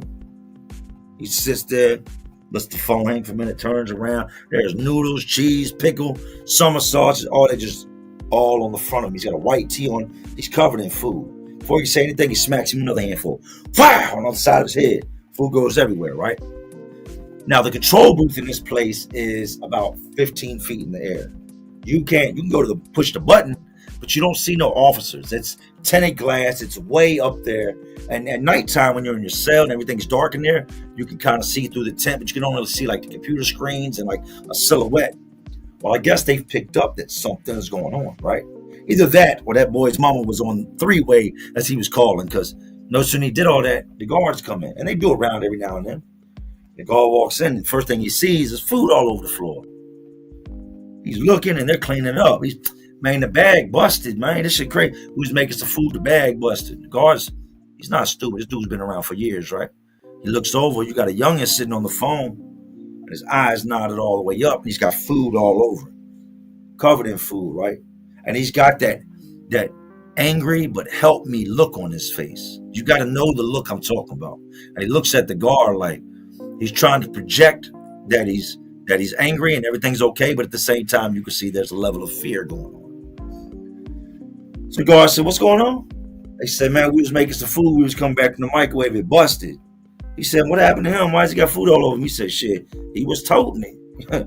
Everybody starts laughing, right? So the youngin gets off the phone. We're getting ready to lock down for the night. Now it's about 10:30. It's coming up on lockdown time. And I'm sitting over there with Red and them up against the wall. And they've already said that when they go in tonight, they're going to run up in the cell and beat him up again. A whole bunch of them mob down on him and stomp him out before he goes to sleep. And they'll do the same thing every time these doors open, right? So the youngin, I'm sitting, the dude's tired, a couple other dudes were all just sitting on the wall, just watching everything going on, just laughing about what happened. I'm just looking at these dudes like, these youngins is crazy, man. And he comes and sits down and he says, "Y'all, what y'all think I told or something, man?" Because dude is like, look at his ass over there on the phone telling he's snitching right now. That's all you do is snitch, bitch, get off the phone. So he sits down, he says, y'all think I told or something? Now, a lot of these dudes ain't never been to prison. They don't know the play. I saw the play. When he went to the phone, I knew what time it was. These people is coming in here in a minute, and they're coming deep. Because everything that happened to him, he just told his mama, or he told his girlfriend, they're on the phone with the jail. These people about to run up in here before something serious happens, right? Man, I ain't telling nobody. I heard, and I try not to interject myself and stuff, and I shouldn't have. I tell y'all not to, but sometimes, I don't always play by the rules. And the more I listen to it, the more I just started getting irritated. And he's like, I ain't tell. I said, man, you did tell. Stop lying. I've seen that shit 1,000 times. You 100%. You ran up. Let me get the phone next, Jay. Who was you calling? You do video visits all day. Now all of a sudden you using the phone. You did tell. He's like, "Dad, you gonna do me like that too? What, you want to fight next?" I said, "Look, man, you don't want to fight me. You couldn't beat Ty. I'd hurt you in that cell." And everybody started laughing. He just like turned his head. And I didn't want to be that guy, but I hate when somebody, these people is coming in here. Just go up to your cell and just wait. They're coming. Don't come over here and try to. Everybody knows you're telling. They know you're telling on dude, and we know you just told on the phone. So my stupid ass, I injected myself with something, but nothing came of it, right? They come in, lockdown. We still got some time, so we know what's going down now. We all go in the cell. When he goes in the cell, they put him in the cell, keep his cellie out. The cellie standing outside the cell like, shit. He's in there. I ain't going nowhere. Y'all ain't running me out of nowhere, and I ain't tell nothing, right? So we're all at the door watching. Boom, the door slides open. Here they come. About 10 of them. They come in with the tape recorder. They come in with the tasers drawn. Yeah, now they got these yellow and black tasers all the guards carry. They come in with the mace. And they go straight to cell. They done ran the cameras back. Big ass camera in there. That camera watched everything. That camera watched the robbery. That shit. It watched the chappelle. It watched the food get slapped. It's watched it all, right? They come in there. But the camera knows because his people called. They go to his cell. Ain't nothing happening. I'm not coming out. This is all a show. Now, understand, this is all a show. Now, he's got to put on for all the rest of the inmates and act hard like, Man, you've lost all your street credibility. You did the one thing you don't never do. You're telling. Pause. They crack the door. Shkang! And the tasers come up. Step out the cell. I'm not coming out the cell. Step out the cell, good taser. I'm not coming out the cell. Spray him. They reach in there and start spraying, right? Now the next thing is they're gonna light your ass up with a taser. All right. So they get him, and as they're pulling him, they've got his arms cuffed behind him, and they're trying to pull him out. And you ever seen a dog, like somebody pulling a dog on a leash and they don't want to go, and it's got like all his legs out? That's how his legs were. He was like leaned all the way back, and they're trying to pull him out the cell door, and he's like trying to wrap his leg around the wall and doing everything he could to stay in the cell, right? It was comical, to say the least, right? Watching this dude put on this show like he doesn't want to leave the place where everybody's out to just take his life and beat the hell out of him, right? They drag him downstairs. Gloom, gloom. He's falling. He's still fighting, right? They drag him across the floor. He's got his feet, I'm talking, stretched straight out like this. And he's leaning back. I'm not going nowhere. I'm not going nowhere. They get him up out of there. He gets to the door. He's trying to, this is his last line of defense, this wall, right? He's trying to put his leg out and trying to stop him from pulling through the door. What are you doing? You're going wherever they want you to go. If they want to take you and dump you in the trash, you're going. You can't win. So they get him out of there. No sooner they get him out of there, the dudes that, play the part in this, they yelling out, hey, call my mama tomorrow and let her know they got me in the hole. Everybody already knows what time it is, right? So throughout the night, I will hear the door open. Skling. And they come in, they go to a cell. If you was involved, hey, pack your stuff. You're out of here. They did that throughout the night and eliminated a bunch of these young dudes, right? Got them gone. Now, they got sent from where they was just at to the regional jail where shit's really wide open. This jail here I'm talking about, there's Facebook videos. There's videos on Instagram of dudes in this jail, in the cell, smoking Newports, smoking blunts, passing phones around. Just, it's like the streets in jail. It's just out of control, right? That's where you're going now. You're going to a place now where your ass might get robbed when you get there, especially if you don't gangbang. If you don't gangbang, you're gonna get down and lay down when you get there. And that's exactly what they tell you. You're gonna get down and lay down. I remember the first time I went to that jail, and a dude came and told me, he said, all white dudes break it off. I said, look, man, I'm not one of them. Whatever y'all can do, y'all do. I said, I'm one of them dudes. If you need something, holler at me. If I can help you, I'll help you. But I ain't never been the one to get robbed. You know what dude said? Respect. He said, most dudes just break that shit off. He said, I respect that. We was good, but that's not gonna, sometimes you just gotta know how to carry yourself, man. And I'm not King Kong. By no means necessary if they decide to jump on me, could I have won that fight? No. But I do let it be known that, like, you're not just gonna take it. You was just gonna take it, wasn't you? So yeah, that was them young boys, man.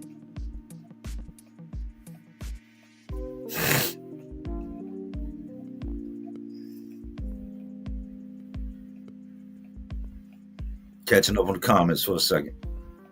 I was gonna share that. I was gonna say that for a video too, man. The cream pie with the swole video. Big salute, last king.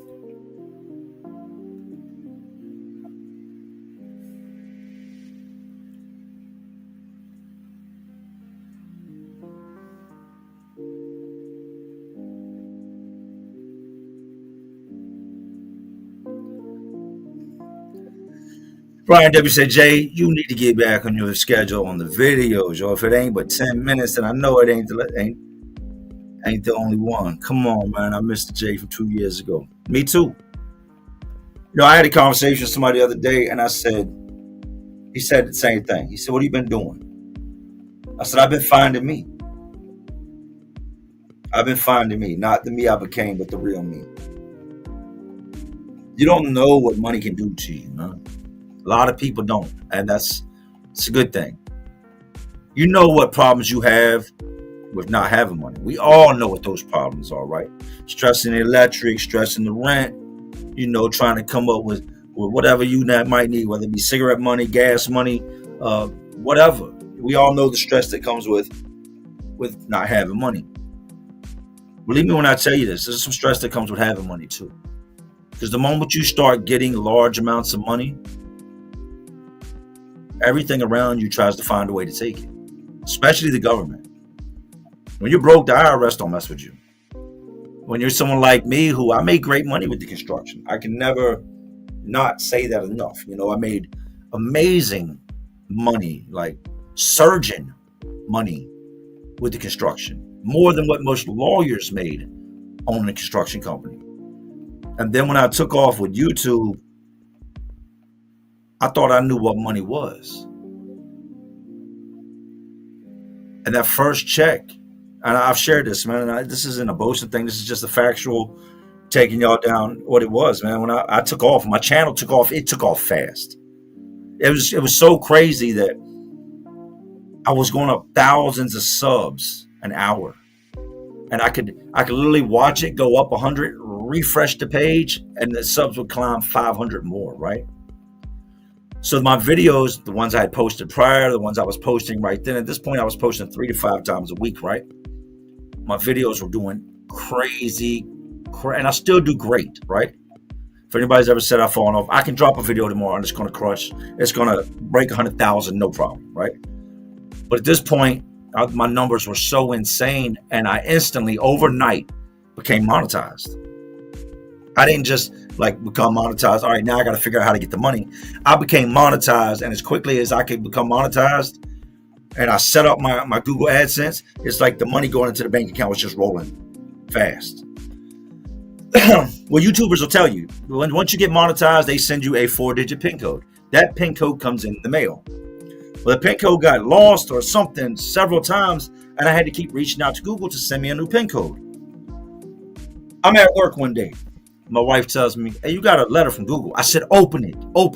Give me the number. Now, I've been waiting to go into my YouTube Studio app and type in this PIN code, right? That's all I need. And I'll start getting paid. She sends it to me. The PIN number is accepted. I go and look. Now, a couple months have passed since I got monetized. This was also during the whole Corona thing that was going on, right? This was right at the height of that. People couldn't go to restaurants. You had to sit at home. Movie theaters were closed. You cough on somebody in public and, they act like you got leprosy or something. So a lot of people were watching YouTube. And the money, my CPM, my RPM, the way I make money with YouTube was just... I showed my wife. I took the phone to her. And I showed her the amount of money that was in this Google account that they owed me. And you ever seen one of those video games on the phone where you play poker or something? You're like, yeah, all right. She saw the amount of money and she was like, that can't be real. This was $86,000 that was currently owed to me. I said, that's real. And that code you sent me, we're good. And about 4 days from now, that money's supposed to go into my account. Now, I was excited about it, but in the back of my mind, I'm also kind of on the edge too, right? I'm on the outside of it looking in. I'm like, man, these people ain't about to send me no $86,000. That's crazy to even think, right?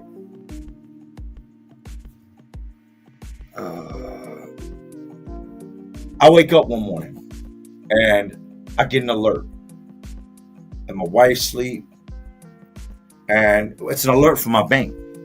Whenever money gets deposited or anything like that, I get this alert. And I get this alert from my banking app, and I wasn't expecting no alert, even though in the back of my mind, I was hoping that on this day I wouldn't see this money. But we'll believe it when we see it. That's a lot of money. Now I wake up because it's dinging. The phone's dinging. So I'm just, let me check this out. So I get the phone, I open it up, wiping my eyes, and I had money in the bank. You know what I mean? I had money. But boom, it says you have a deposit. I have a deposit. I click on it. And it's one of those things where you got to adjust your eyes. I look at it. I sit the phone down for a minute. I sit up on the side of the bed. I'm in my boxers and a white beater. I sit up and I'm like, I know what I just saw. Now I'm trying to process it. This is crazy. I look at it again. My eyes teared up. Man. I worked hard. With the construction, I've broken myself many times just to make it happen, to give them this life, right? With social media, I was breaking myself with no intent of being this being a way to provide. This was just my story, my pain, my glory, my venting, my way to just share my stories with the world, hoping that I could reach somebody, teach somebody, help somebody. I never imagined that it would become money. And everybody that ever seen me do it. I had this big shop out back of the house I used to live in, right, that I built, right? And inside this shop, I had TVs set up. I had a gambling area. Like, we had some steps you go up, and there was a poker table, and there was some couches. But down at the bottom, that's where the business was. So all the nail guns were compressors and generators, and there's an entire construction company worth of material and stuff in here. But then I had it separated for on the weekends where we could have fun, right? I worked hard, man. And I remember thinking, I looked over my wife, man. She's so beautiful when she sleeps. And I just looked at her. She was just so comfortable. And I was just looking at her. Thought about my kids down the hallway sleeping. How much this would mean to them. That's life-changing money. That's not just a one-time thing. This is money like this is coming in monthly. I'm talking after this, it was 40, 60, 40, 60, 40, 60, 40, 60. It's crazy amounts of money. My money's coming, with the construction, $5,000, $10,000. But this amount at one time, and I'm doing it all off a phone with something like. So nobody believed it. When I was doing it, they used to ask me, "What are you doing? You think you're gonna be a YouTuber? Stop it. Stop it." But the ones that know me know that if I set out to do something, that's what I'm gonna do. I'm gonna give it my all, and I'm gonna do it, or I'm gonna do my best to do it. Right? I woke my wife up. I say, "Hey, what's up?" I said, "You got to get up. The kids all right? What's going on?" I said, "Hey, you got to get up." What? I took the phone and I turned it to her. I said, "Look at this." And I handed the phone. And she looked at it. And she looked up at me. And she sat straight up in the bed. And she said, and I'll never forget what she said to me. She said, "What did you do?" And I was still sitting there with these tears in my eyes. I said, "I did it." She's like, "Jay, what did you do?" And she just started crying with me. I said, "I did it. We're going to be okay." And we were already okay. But this is next level. This is put kids through college. This is try to fix the lives of the people around me that really need help. With this type of money, it doesn't just change my life. It changes others' lives. It really allows me to help. And that's what I did with the majority of that first check. People that really needed my help, if I could help them, I did. People whose licenses were broken, I paid their license to be fixed. I bought cars, paid utility bills. But that was the gift and the curse as well, man.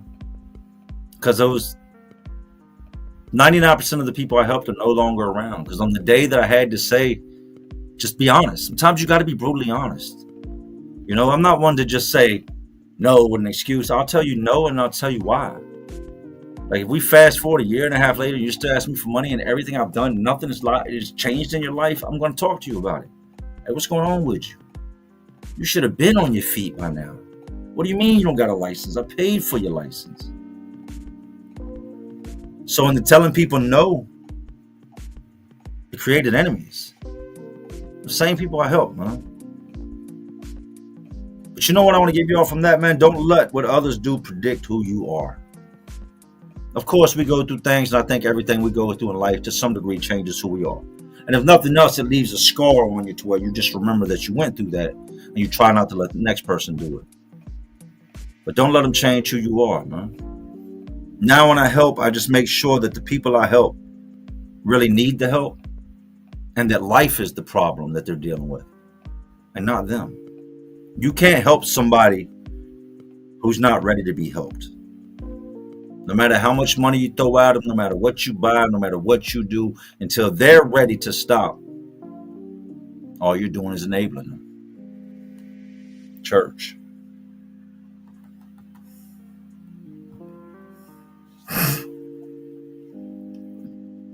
LC said only 61. We got 61 likes. We'll give y'all a second to run them likes up, man. Give y'all a second to run them likes up. And I'm smoking tonight. Even with probation out here, it's legal. So I got just the pulse I smoke, and then this thing. These things right here is damn. So yeah, I don't smoke much, but when I smoke, I smoke. Yeah, run those lights up, man.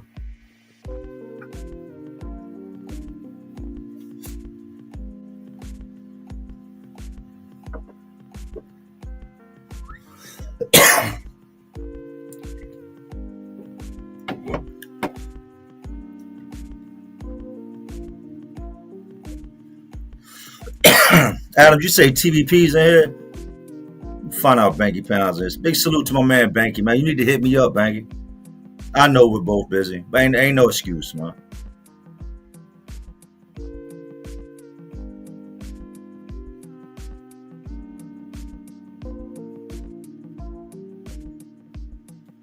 So that's what I hate. I get to talking, man, and I'm sure it's a million just different comments.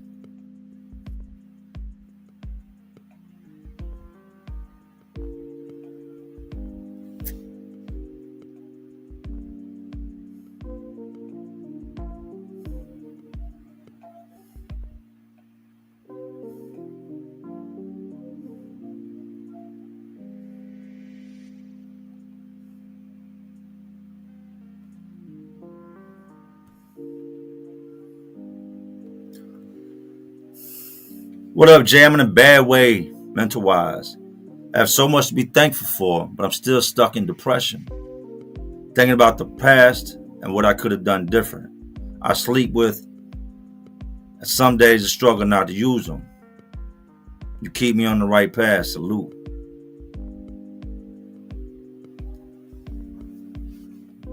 Depression's real.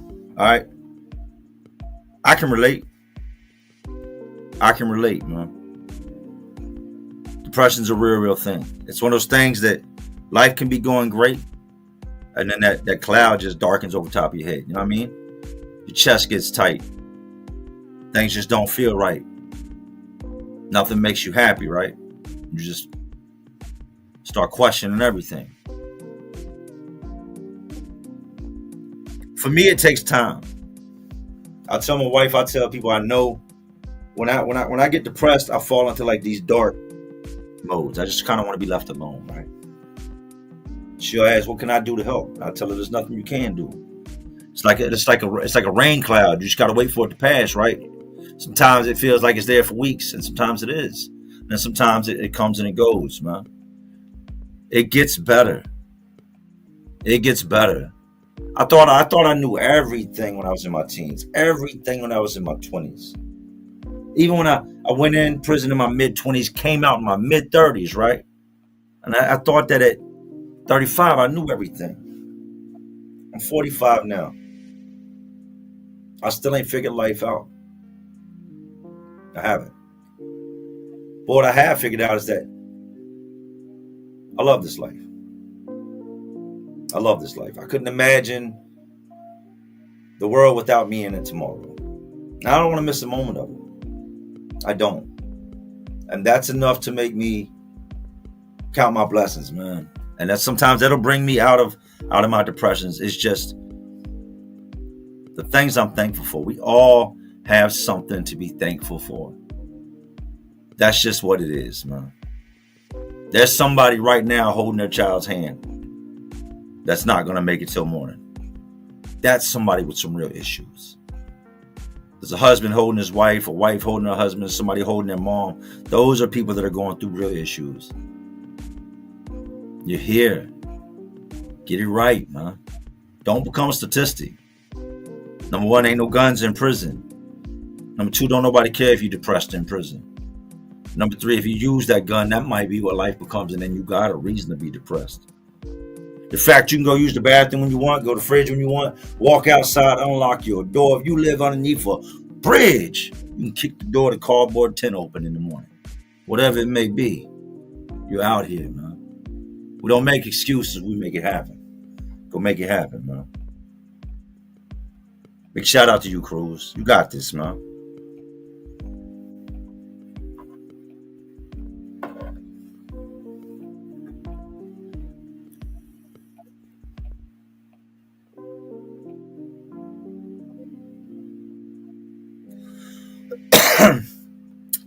Nelson Murray said, when did you first get into the construction work?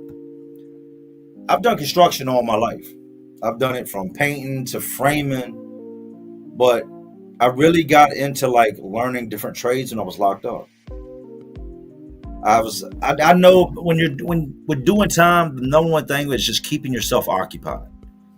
Find something to do. Some people read books, some people watch sports, some people go outside every rec period. Like me, I needed to work. One, it ain't but 45 cents an hour. That's what I made in prison, right? And to other inmates, you know what they say? You penitentiary rich, homeboy. You killing them. You getting 45 cents an hour. 45 cents an hour, right? But after you add that up for the month, it's not a lot of money, but it's enough that you can get by with it, right? And not only that, working, and I'm just going to be real with you. Most guys that got a job in prison, if there's something around them of value they can sell to other inmates, I don't care if you're a kitchen worker and you're smuggling back onions and you're making sandwiches or you're bringing back boiled eggs or pancakes or whatever it may be, you get that job, A, to make some money, B, to pass time, and then C, to make money with anything you can find laying around, because most guys ain't got access to that stuff. So I get on the maintenance job. Now, the maintenance man, it's not like what you're thinking about. We fix everything. When I mean everything, if it's behind that fence, we fix it. I remember they had a delivery truck that was trying to go out the fence one time, and the fence closed on it. The gate closed on the delivery truck, right? And they bent this gate all up. Now, that gate is open. There are 3,600 inmates inside this prison. Now, there's still a couple gates you got to get through to get to that gate, but that's the main gate, right? I get woke up at like, 2:30 in the morning. Sergeant, lieutenant, a couple other guards down outside my cell. Williams. Now, I don't work for them. The guy I work for is a maintenance man. He comes from the outside. He wears a green shirt. But if something happens after hours, I'll get called. Ain't gonna be no rap. Ain't gonna be no kick it. Take me to the maintenance shop so I can grab the tools I need. I'm gonna fix what I get. Plus, it's overtime for me. It allows me to get out of my cell. And to be honest, during the daytime, the metal detectors are real active, right? And the guards shaking down are real active. Well, if I've got to fix something in the middle of the night, I can go to the maintenance shop, and whatever I got stashed over there that I haven't been able to bring back for the last 2 weeks because that lady is in the hall with a big ass metal detector every day. Well, now I'm with a guard. Now I can just throw whatever it is right on this maintenance card, all these tools, and wheel it right through metal detector beat, and ain't no questions gonna be asked, right? So when they would come and get me late night, I was always cool with it. Whatever I had I wanted to sell, I would have it stashed in that shop, and I said, next time they come get me at night, I'm gonna bring it back then. I was a little smarter than most, right? But they called me, man, late night, 2 o'clock in the morning. Williams, get up. And I'm like, man, what's going on? First, I thought they were shaking the cell down. Hey, get up, get dressed. I said, what's up? I don't know, man. It needs to wash commander's office. So I go down. It's like I go to 2 different sections of the prison to get there, right? And they're like, can you work? Do you know how to work on the gears and the limit switches and all that and do some welding outside on the gate? I'm thinking, yeah. I said, what gate? Right? I'm thinking it's like one that's close by. They're like the main gate. I was like, the main gate that like goes outside the prison type main gate. And he was like, yeah, that gate. Truck hit it, whatever, we need to fix it.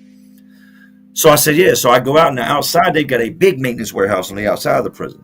I get to look in. It's like 2-inch tubes of just fencing shit that's got to be welded and all this different stuff. The gearbox is busted, the chain snapped, just a bunch of different things happen. But they've got me out there working on this thing 2:30 in the morning, and there are guards standing there. I'm talking 10 feet from me, shotguns in hand, hoping I do something. Guards standing there with the K9, just sitting there looking like, bring your ass off that ladder. Please run. It's late. I'm going to chew your ass. I'm talking about like gung-ho ass officers just like ready to bust a move. But to answer your question, a lot of what I know, I learned early on, but I picked a lot of stuff up. I got licensed in electrical while I was locked up, licensed in plumbing while I was locked up, licensed in general maintenance while I was locked up. To learn electrical and plumbing in itself and become licensed in them is a big thing. I have a contractor's license now, so all that stuff falls under it, but I'm not individually licensed in these things. But I then came out and I was doing floors, right? I was working at this place called Pope Floors in Richmond. And the man I was good at what I did. I catch on fast. I'm not somebody that you have to show how to do something 5-10 times. Like, if I see you do it, if I can't replicate what you did, the next time I do it, it won't be many times after that, and I will, right? So I took the flooring really quick, really quick. Tile work, carpet. And that was one of the last trades I needed to know. I knew drywall, I knew painting, electrical, plumbing, cabinet setting, roofing, side windows, like structural repair. I know all this stuff, right? So then once I learned flooring, I pretty much know everything I need to know now. So I wanted, and don't let me act like I had 100 job offers coming at me. I went to work at this place the day after I got out of prison. My brother-in-law got me on, like, people weren't just like, hey, got it, just get him in prison, here's a job. So I did take the job because I needed the job. You know what I mean? I pursued the job. But at the same time, I wanted to learn to do the floors because, I don't know, once again, I said I'm always like in survival mode. I'm always doing things, trying to figure out how this can benefit me down the road, right? How is this going to help me down the road? So after being there a while, I was making shit money, man. I was getting paid every 2 weeks. I was tattooing on the side all the time. I would go to work in one set of clothes, and then I would bring 2 other backpacks, right? And then the one backpack would be all my tattoo equipment, and then the other backpack would be a change of clothes. And the end of the day would come, and I would go in the bathroom at the shop, clean up a little bit, boom, change out of my work clothes, change into my ordinary street clothes, don't want to fit it, leave that backpack there, and boom, roll out with my tattoo equipment in it. And I would go to projects, to different house parties, just different places, tattoo parties, and I would tattoo, right? Because I just was not making, after taxes on a job that pays you every 2 weeks, you ain't left with a lot of money, you know what I mean? And then not making a lot of money, all that money goes to the bills. So we were scrambling, like super scrambling. But the tattooing kept us above water. Me tattooing on the side was really what kept us alive. We got to a point where we were renting a house from a lady, and there was a bunch of maintenance things that needed to be done, right? Like the sink was leaking. And I told her, we pay rent, so you send somebody else to fix this. It ain't my issue. And the dude just messed it all the way up. To the point I was just like watching him, and he had no clue what he was doing. He's one of the dudes that was hired and said he could do it and just didn't know what he was doing. So I was like, man, I got it. I'll just tell him to knock it off the rent. So I ended up redoing all the plumbing on the sink that was messed up. And I told her about it, and she said, look, I've got houses. Like, if you want to do the maintenance on them. I said, sure. She said, I'll flip houses from time to time. Somebody moves out, we got to flip it and get the new person in. If I decide to sell it, then we completely flip it, gut it, renovate it, get it on the market, and, get the most we can for it. But so I started doing that on the side, right? I'm picking up a job here and there. I'm getting off work, tattooing when I can. But a lot of nights I'm coming straight off of doing floors, and I'm heading straight to a side job I got. And I would work at 4:30 to 12:30 at night, go home, sleep till 5, get up at 5:30, go to my regular job, go to that second job after work, remodel houses. Well, that started to slow up. And now I'm also starting to understand this dude at this company, he's paying me like $10 and some an hour. He's not going to give me a raise, man. When he hired me, he knew about my criminal record. And the first thing he said is, I see you like to put your hands on people. He said, well, you're on a 30-day hiring period. Like, we don't have that around here. And I told him, I said, man, I was young, and it's 10 years ago. I'm just looking to work, man. I'm not looking to do nothing bad. I just got out yesterday, man. I just want to work. Like, nicest guy you ever meet. Not putting my hands on nobody, right? So coming in, I think I was paid less than other guys. Definitely I was paid less than other guys with less experience. That had less experience than me. And it wasn't going to take me serious. Just because of my criminal history. Did not matter how good. And I was damn good at that. I was smoking shit in there doing the floors. Dudes have been doing this shit for 10 years. I'm right beside it doing it as good or better. After a couple months. So the houses of this lady have slowed up. So I said, you know what? I'm going to drop an ad, man. And I'm going to be real with y'all. I don't like to be religious. This ain't a religious channel. I try not to get in religion, but I prayed that night, right? Our bills are all messed up. Like, we're scrambling. We're really, really scrambling to where I'm doing everything I can to keep us above water, but life is like that sometimes. So I posted this ad on Craigslist, right? That said, you buy them, I fix them, you sell them. Pretty much that was a sum of it. And I went down the list of everything that I could do, everything I was licensed in. And at this point, I'm going to get a business license. I'm looking into doing all these things, but it's got to take off in order for me to just take them extra steps and get out there like that, right? I'm one that has to be shown something to believe it. I'm not just going to go spend a bunch of money hoping that something might happen. So I post that ad, and I continue to work my job. One day, the man just I tried to talk to him about the raise, and he sunned me. You know what I mean? You know what I mean when I'm saying sun? Like, not right now. Like, promise to put my hands on nobody, right? So he sunned me.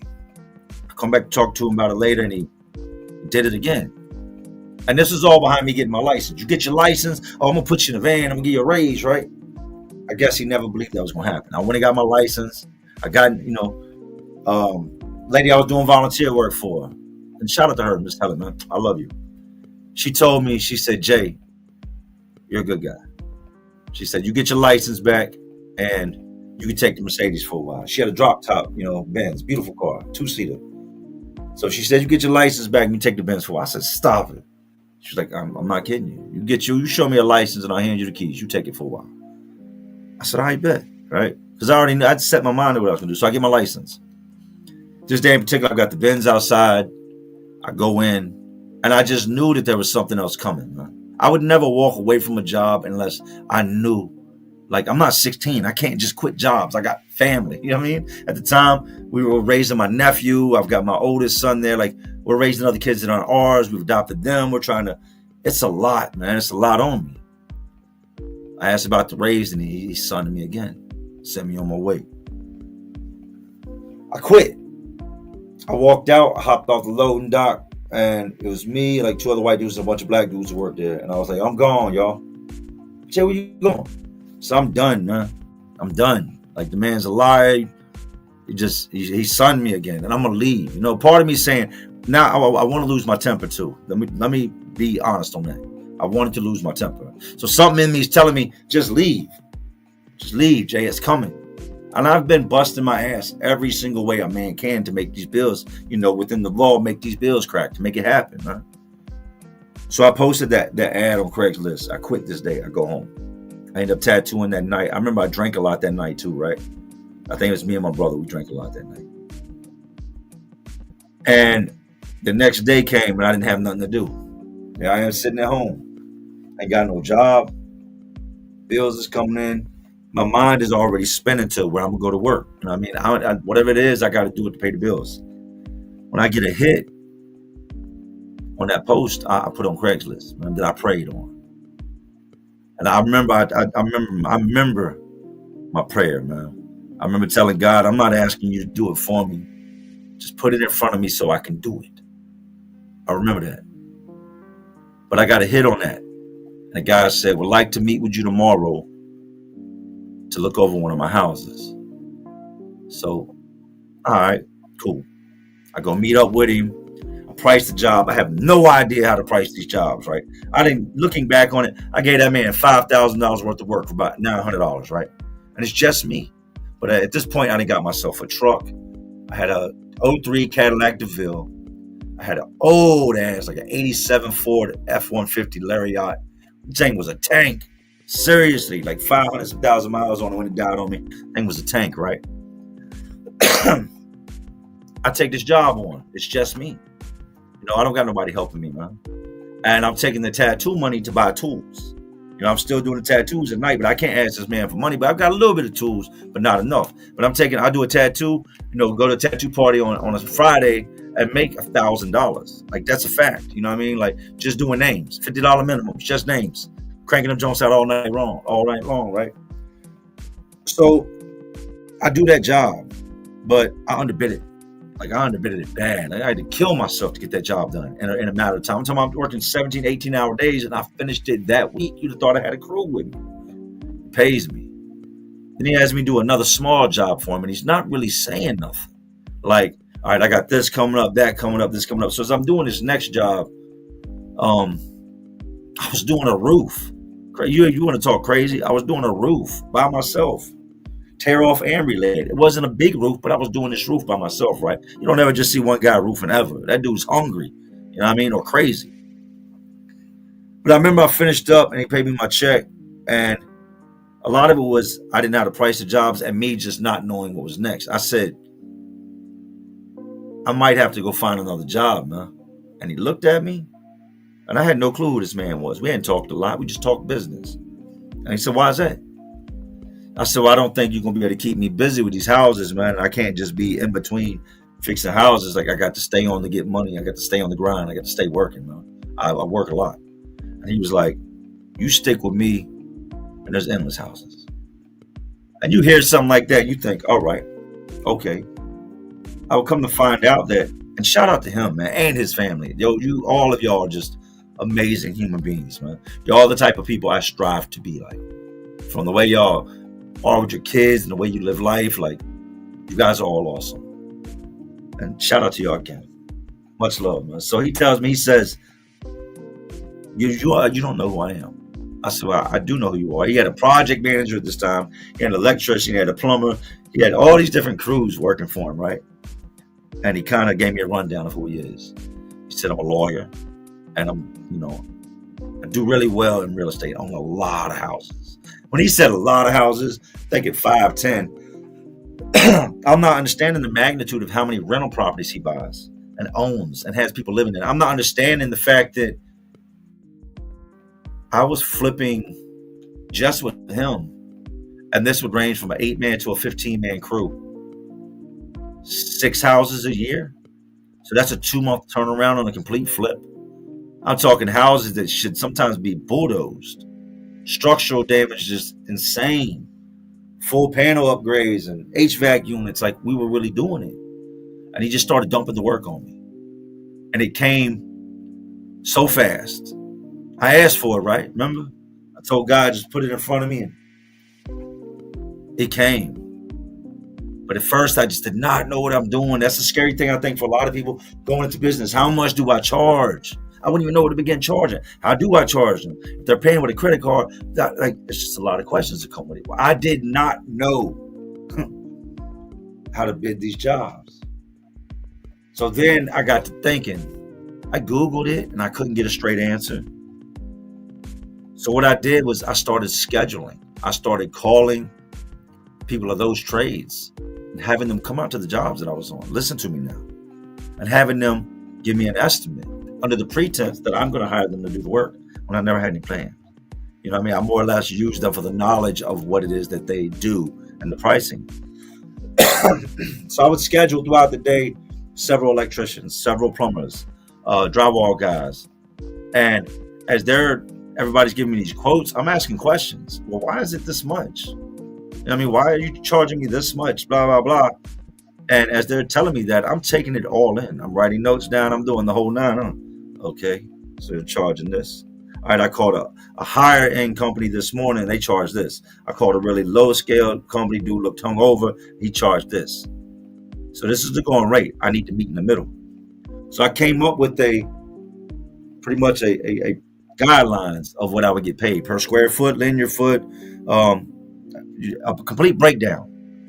And me and him sat down, we looked over it, he signed it, I signed it, and from there it went from just guessing how much a job would be to invoicing for the individual items, because it's a lot that goes into it. There's a lot that's unseen that comes into flipping houses. It ain't what you know that's got to be done, it's the shit you don't know that's got to be done.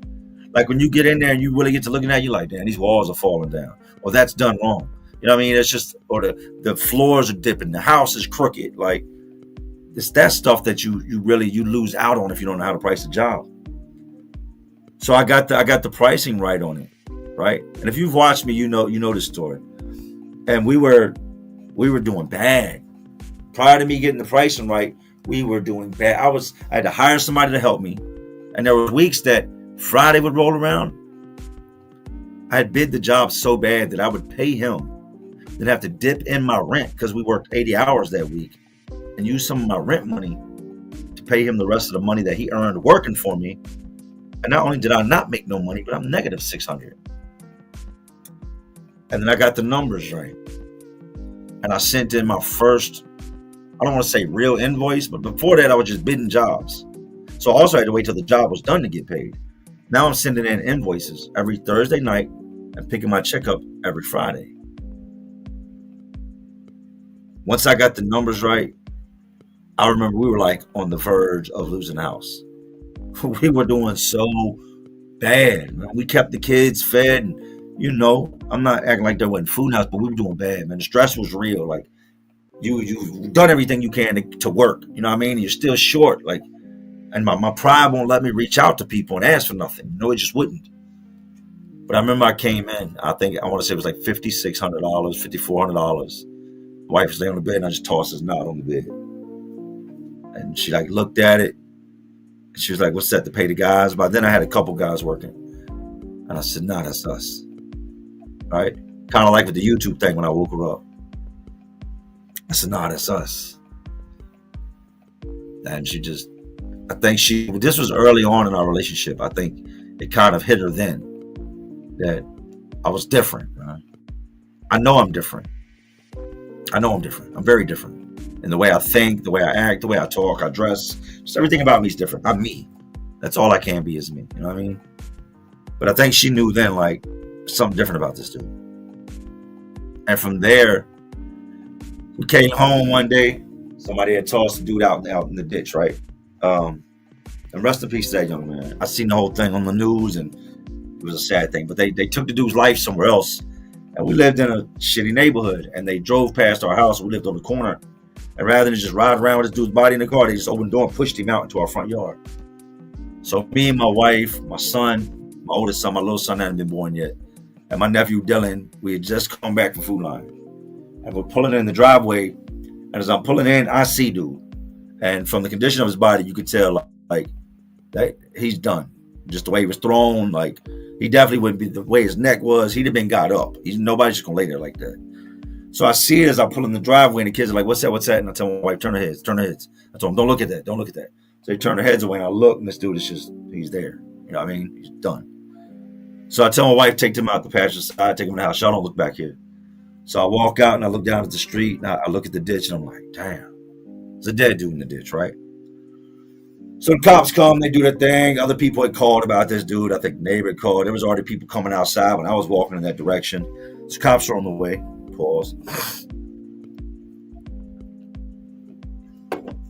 I knew it was time to move, man. You know what I mean? I'm making all right money now. I was trying to save up. I like to try to save some money. But I'm like, nah, I don't want to save it. We got to go. I can't be working.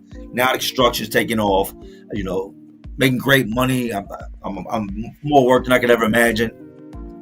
But we're still living in this shitty ass neighborhood. So we moved. We moved to our first nice house in a neighborhood that I used to actually be out at sometimes, right? But not like a terrible neighborhood. It's like more of like a middle class neighborhood. Nice house. Big, lot more, like double the square footage of the last house. And I continued to work on. What a lot of people don't understand is that I was good before YouTube. Everybody knows me will tell you that. Like, yo, bro, it's good. Like, it was really, you know, getting money. So I was good before YouTube, but I stayed doing this, and then YouTube came along, and, well, y'all know the rest.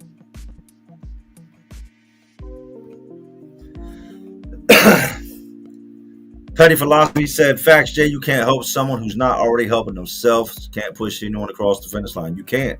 But what you can do is let them drag you down. You can only help the people that really want to help, man.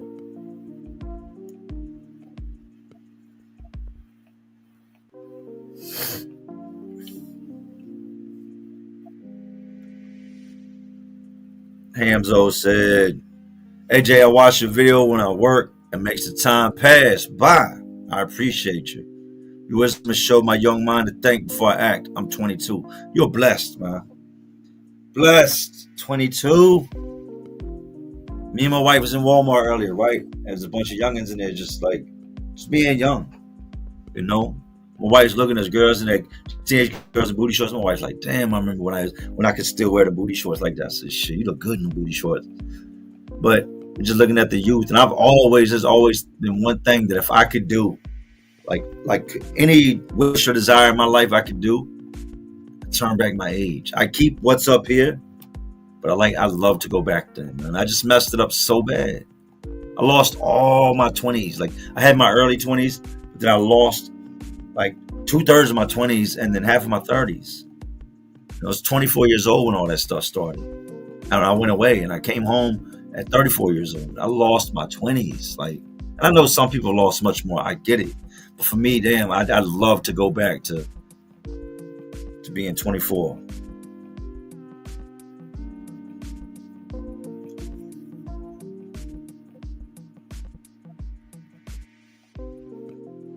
I have to scroll fast through the comments to get caught up, man. So if there's anybody in here that I mess with, and I know I mess with y'all, man, and I did not say what's up, do not be like, I know he saw my message, because I didn't.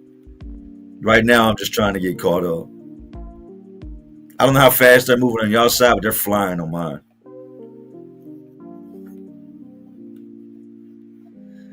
Jesse Bridge, what's the one thing you seen inside that changed you forever? There's a lot of things that changed me forever. I think it's the story I told a dude I knew that got turned out in them. This dude that I knew from the streets, man. Dude was no punk. You know what I mean? Like, and to this day, I've kept what he went through and his real name and all that out of the stories. And I always will. Because it was such a messed up and shitty and just helpless feeling situation. But this dude, he showed up where I was at. And I was on the wake pile when I seen him. I talked to him. And I found out who he was in the cell with. And I warned him. And I warned him. And I fucking warned him about the dude he was in the cell with, man. And you know what? That macho shit came out. Nobody about to do nothing to me. You hear everybody say, man, they have to kill me. They will. They will. They will. And then they'll do something weird with your body after they do. Please believe me, they will. Or they'll put so many holes in you that you'll wish they had. But anyway, I tell my homeboy, I warn him about this dude he's in the cell with, man. I warned him.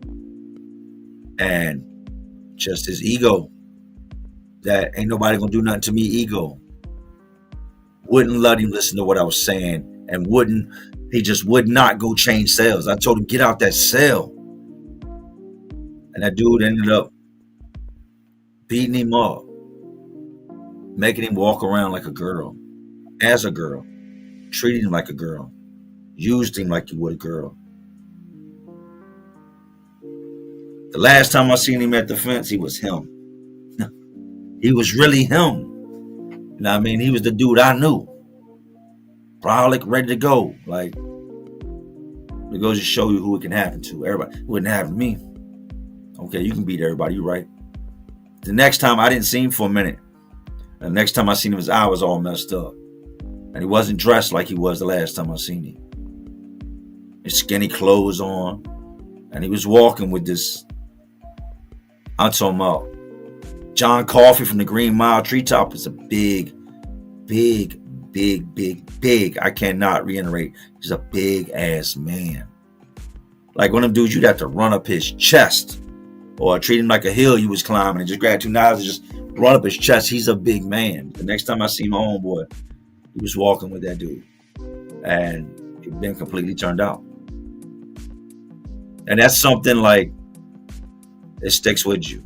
There's, of course, the violence. I've seen levels of violence that I care not to even talk about, man. Sometimes you just want to try to just tuck that stuff away. But that right there, that shit stuck in my mind so bad. I remember laying in my bunk that night, man, and just like, where am I at, huh? Where am I at? Where am I at? What have I done to my life? This is my life. What have I done to my life, man?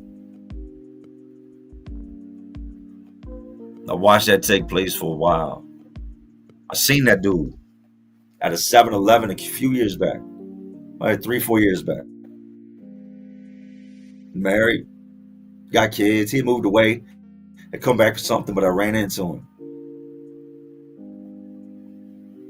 And you know, I don't think it's something he would ever talk about. Definitely not something I'm going to bring up in conversation. This wasn't a matter of something he wanted to do. That man hurt him bad in that cell. Put the fear of God in him to the point that he understood it was that or die. And some people say you choose death. You'd be surprised what you'll do when death is knocking on your door. And you can really feel it coming. I've never been in no situation like that. Always listen. I heed warning. I started doing this at a young age also. Don't forget that. So a lot of stuff, I wasn't no green bean when I came in. I knew. Don't do that. Definitely don't trust him. He ain't got no reason to be trying to be my friend. We ain't nothing alike. All walks of lives would have never crossed had I got locked up. So I knew to watch out for people. And some people just, that was rough, man. That was rough.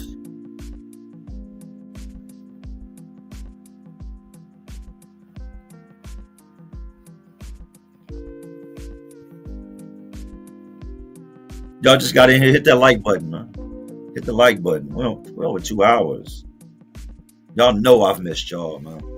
I usually do an hour on the dot. I've missed this. I've missed y'all. I've missed talking. I don't really mess with nobody like that. I want y'all to understand this, right? I'm a very private person. Outside of YouTube, I'm private. My circle's small. I mean, small. If you're in my circle, you're somebody. And that don't mean money-wise. That means like you're somebody that has some morals, that has principle. Like, you're a good person. And my circle's small. And I like it like that. I'm cool with that. I love that. This phone barely ever rings. You know that, and I love that. There was a time it rang so much, and every time I answered it, I knew it was going to be followed by, can I get some money? And I hated the phone. I broke several, just wham, smash it on the ground, because it was so frustrating, right? But yeah, I love it. I've missed this.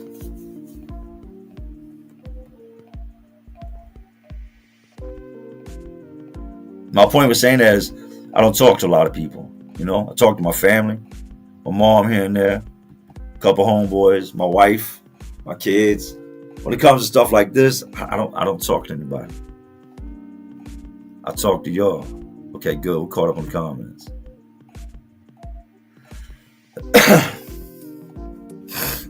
Please provide me with a comment if you'd like me to answer. Reading y'all's comments. Hit the like button, man. What's the like count at? Somebody, we're on stream, y'all. What is the like count at?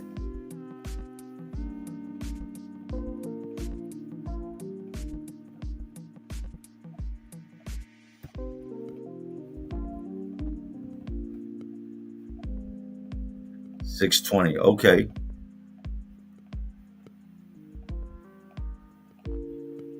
Jonathan King. Was it hard to switch from cigs to vapes? Asking because I'm thinking about it. I didn't switch. I got locked up. There's a big difference. I got locked up and it got taken from me. So when I came out, I wasn't smoking. It's different. It's a lot harder out here, like, to just stop smoking cigarettes and start smoking vapes. I know some people did it, no problem. I know some people that do both, and I know some people it didn't work for. But for me, I came out and I wasn't. But I had that craving of I got to just have something bad. You know what I mean? I just got to have something bad. If it ain't just one little thing, it's got to be something. So I said, man, I don't want to smoke no cigarettes. You know, I just, I'm good. So I started vaping. Like, I know I'm going to smoke. I know I'm going to smoke. And this is probably in 10 years from now when horns start growing in the back of my neck, like, don't vape. But it was a lot easier, with the fact that I wasn't smoking.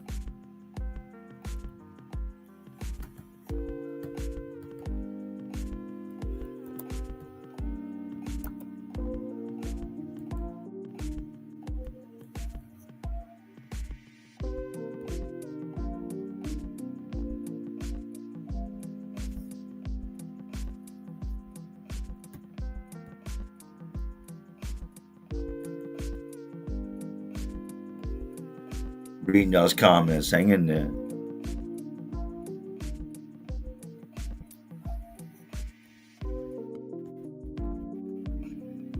I like this comment.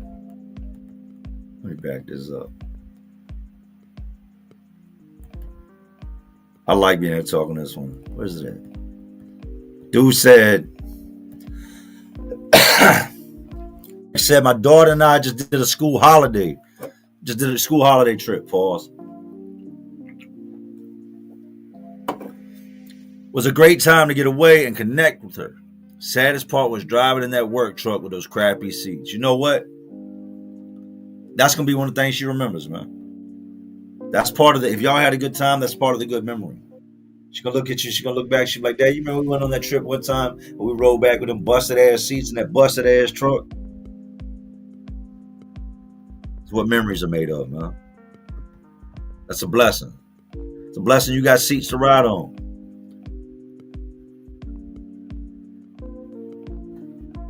Nobody ever asked this question. What do they do with diabetics in lockup? They got diabetic call.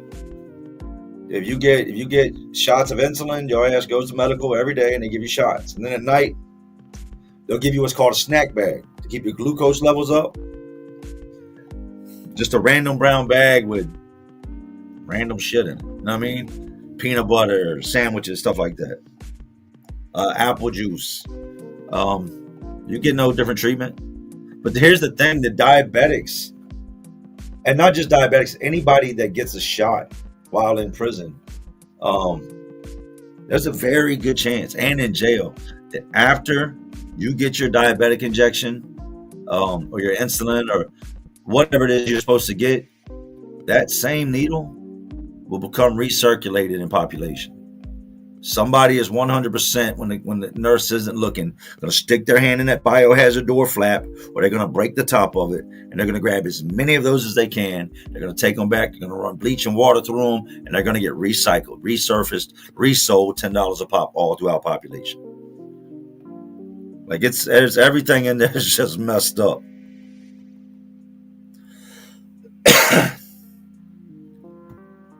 Acidic Hunt, though, was it too soon to ask how your last bid went? Good. I had a couple situations. Only one I've really talked about was the issue with the Aryan dude, the fight with the Aryan dude, but I was known.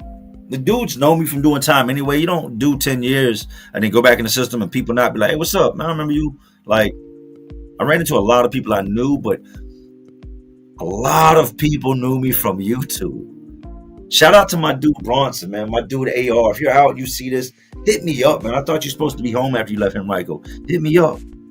But I'm sitting in the pod one day, right? And the Spanish dude is looking at me, right? Tatted up Spanish dude. Just keeps looking at me. He comes over and he sits down. He introduces himself. And I'm like, what's up, man? I'm Jay. And he's like looking at me, right? Turns his head for a minute. He said, fucking Jay Williams. I lifted my head on. I looked at him. I said, what? He said, you fucking Jay Williams. Hey, you fucking Jay. I'm talking about, dude got hype. Dude said, yo, I've been watching your fucking videos for years. Yo, what are you doing in here? I said, man, this is crazy. And I would get that a lot. I'd be in the chow hall. And it was like a Filipino dude or whatever. This dude had cornrows, pulled all the way back, tied in the back, straight gangster ass dude, right? And he's looking at me in the same ordeal. He comes over and sits at the table and he goes, hey, what's up, man? You Jay Williams, right?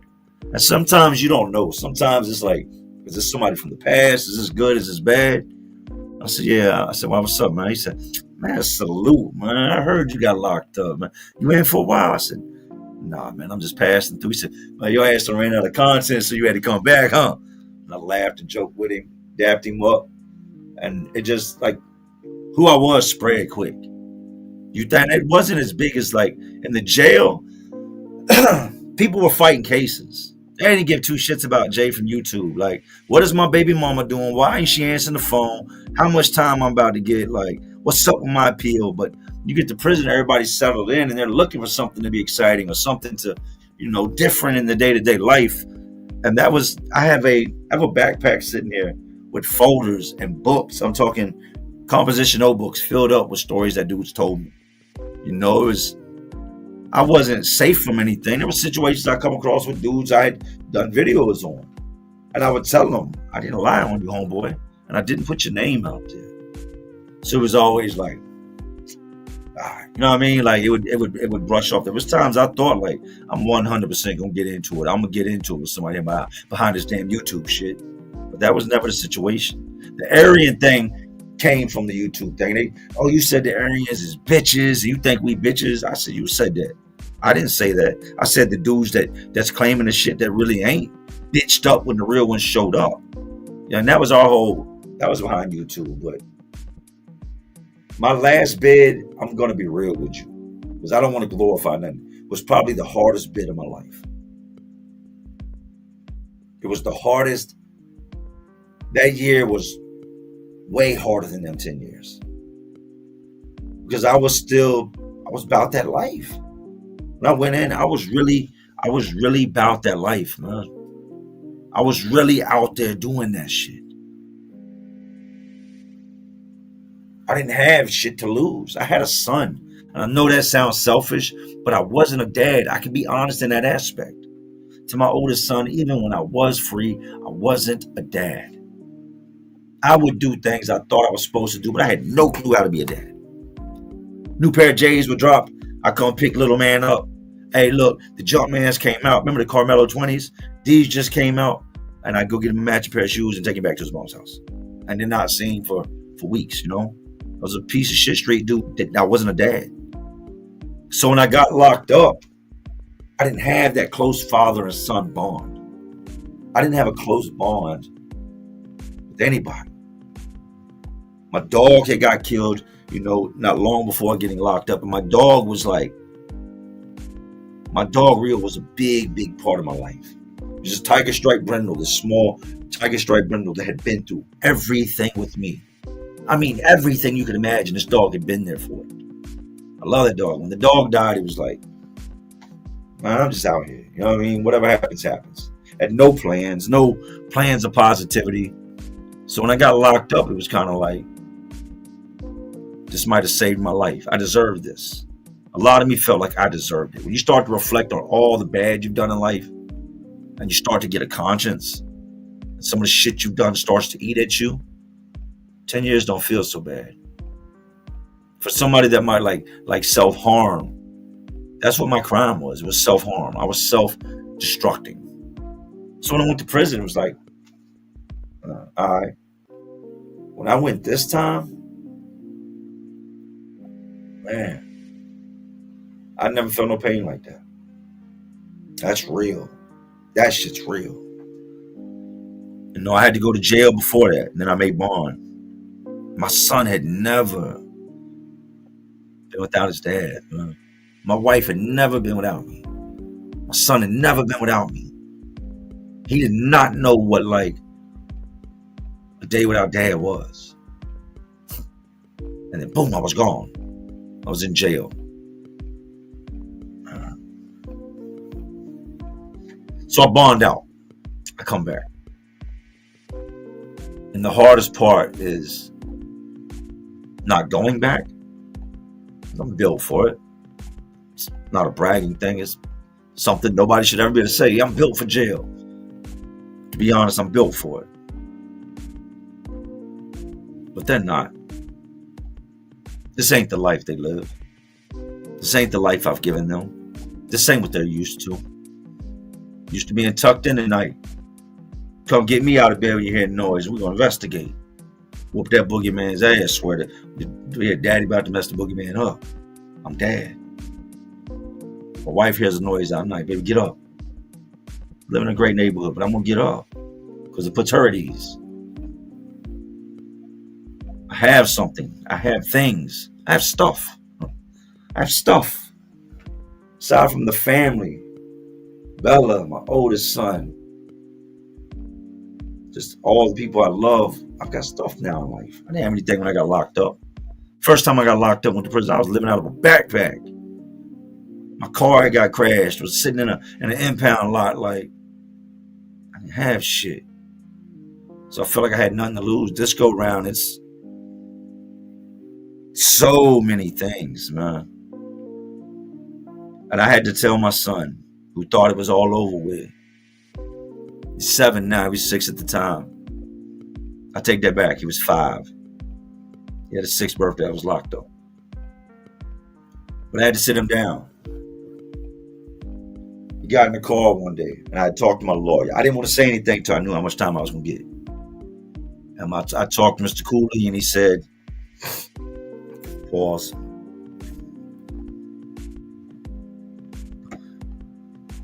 He said the best I can get you, Jay, is a year.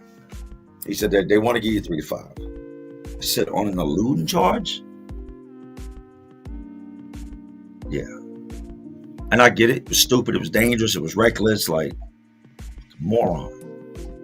Stupid, man. But he said a year. And it never crossed my mind that I can't do a year. I can do a year on my head. You know what I mean? I've spent more time jerking off than a year. Let's be real. You know what I mean? Like, a year is nothing. Spend more time in the toilet, sitting on the toilet while in prison. You You know, I got a year worth of that out of the 10. Like, I can do a year. But they got to do a year. This lawyer costs a lot of money. With my record, this lawyer costs a lot of money. Bond costs a lot of money. These bills that I'm responsible for paying, upwards of $10,000 a month, is a lot of money. Construction company, a family to take care of, a whole different world is what I got this go round. And I have to go to court knowing that I'm walking away from this for the next year. I'm leaving them to the wolves. Here we go again, dog. Same old shit, just a different day. I did it again, huh? So I find out I got the year coming, right? My son gets in the car, pick him up from school like I always do. He's in a great mood. But I could see something's been weighing on his little heart. Something he wants to ask me. I don't know what it is, because it hasn't been discussed. And he hears me and my wife talking here and there. He's heard the rumors of me maybe going back. So I told him, he got in the car, and on this day I turned the radio down. He got in his car and I said, we need to talk, little man. And he said, what's up, Dad? I parked the car. I turned around, looked at him in the seat. I said, you've been wondering if I was going to go back in, if I was going to leave and get locked up again. Put his little head down. Beautiful little boy. He lifted his head up, looked at me with tears in his eyes, and he said, yeah, Dad, are you? And I paused, like I'm doing now. I paused. And I said, I am. Well, how long? How long, Dad? I said, it's going to feel like a long time, because it is. But it'll be over and I'll be back. I promise you I'll come back. I'll always come back. How long, Dad? I said a year. But it's 65% because it's a nonviolent crime. I've got the time in that I did so far, so it's going to be about 237 days, something like that. And it was not about the time. It was about the time away from them. The time that they would have to figure out this life that I've created without me. And it takes a fucking lot to maintain my life. And I've humbled. I've humbled myself. I've downsized on so much. So much. Humbled out of this world, man. Nothing will humble you quicker than just feeling like you have everything in a split second. It all almost being gone. I reached out to the viewers. You guys were amazing. Thank you. Thank you. I'm one of them guys that can break down on the side of the road and have a flat tire, and I won't flag nobody down for help. I would rather walk 10 miles with a spare and get it fixed and wheel it back down the interstate and put it on by myself before I'd ask somebody else for something else. But when it came to my family, my pride went out the window. I'll be the first to say, you call me what you want. That's my family. And I'm going to do whatever I got to do to take care of them. They took 2 U-Haul trucks, full-size U-Haul trucks. We moved in here. That was 3 years ago. It would probably take 5. Not to mention just to get everything back. It would just, that's not something my wife would be able to do. It sucked. Man, it sucked. I remember calling, and I was in jail, and then we could do, like I told you, the video visits on the tablet. And my wife would say, no, your dad's on the phone. You want to talk to him? Yeah. He'd run in there and he'd get all excited, right? And I was excited too. Miss him. Miss the hell out of him. Little Bella, hey, let me see. Like, they're anxious, passing the phone back and forth. I could see the sadness in his eyes. I could see the pain. And it would come to a point where he'd start crying. I said, what's wrong, man? Don't cry. And he'd give the phone to his mom and he'd walk off. I was a real fuckboy for that. Then it got to a point where he just didn't want to talk on the phone no more. Didn't want to talk. And I told my wife, I said, don't make him. I get it. This is something that brings him pain. He don't want to see it and he don't want to deal with it. I get it. you shouldn't have to deal with. Yeah, it was hard, man. It was a completely different bid. My mind was in a different place. You know, it's like, try not to hurt nobody, Jay. Try to stay out the way, Jay. Try to make sure you get home the exact day you're supposed to get out, Jay. And I did that. I learned a lot. More than anything, I learned, man, that you never know what tomorrow might bring. Don't. You couldn't have told me, man, that I would end up in a situation like that. You couldn't have told me those type of situations existed. Nah, hell no. But it did, and I'm to blame. Terrible bid. Moving on.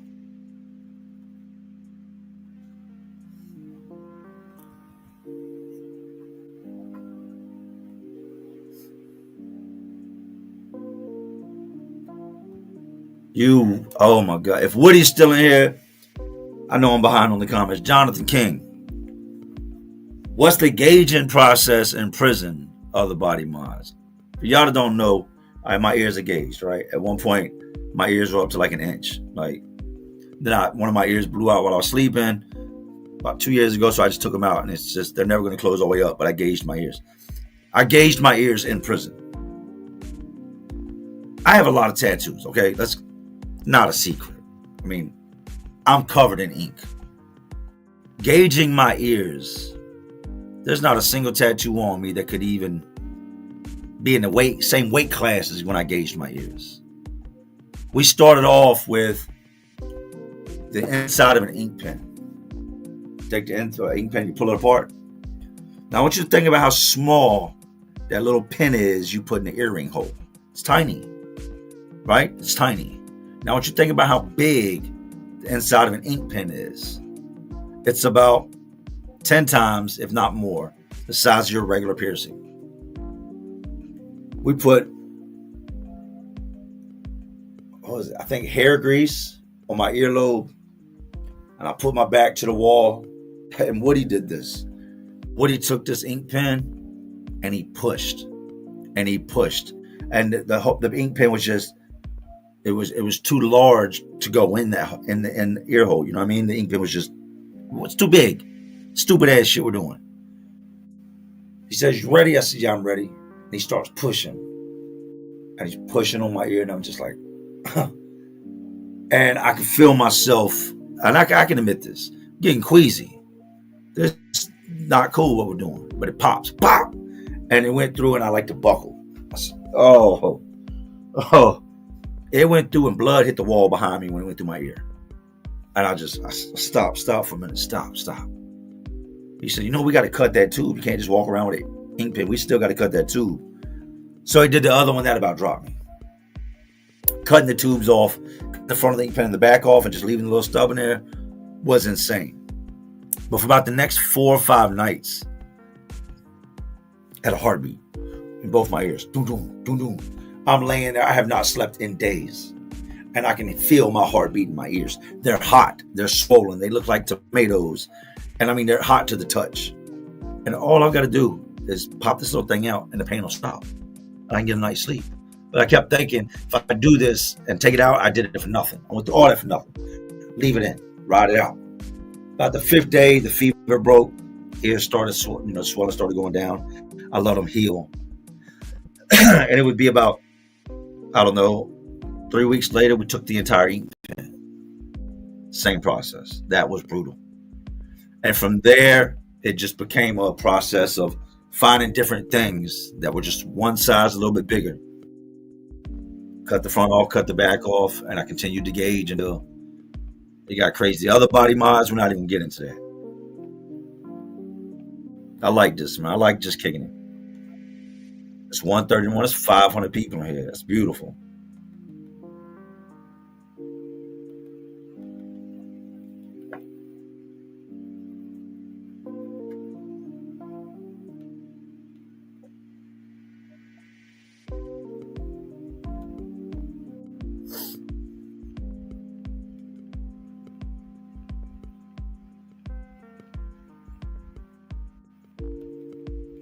Reading y'all's comments, man.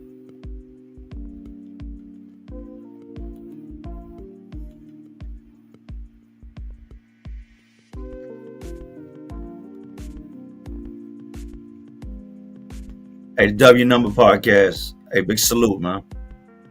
You have a good night.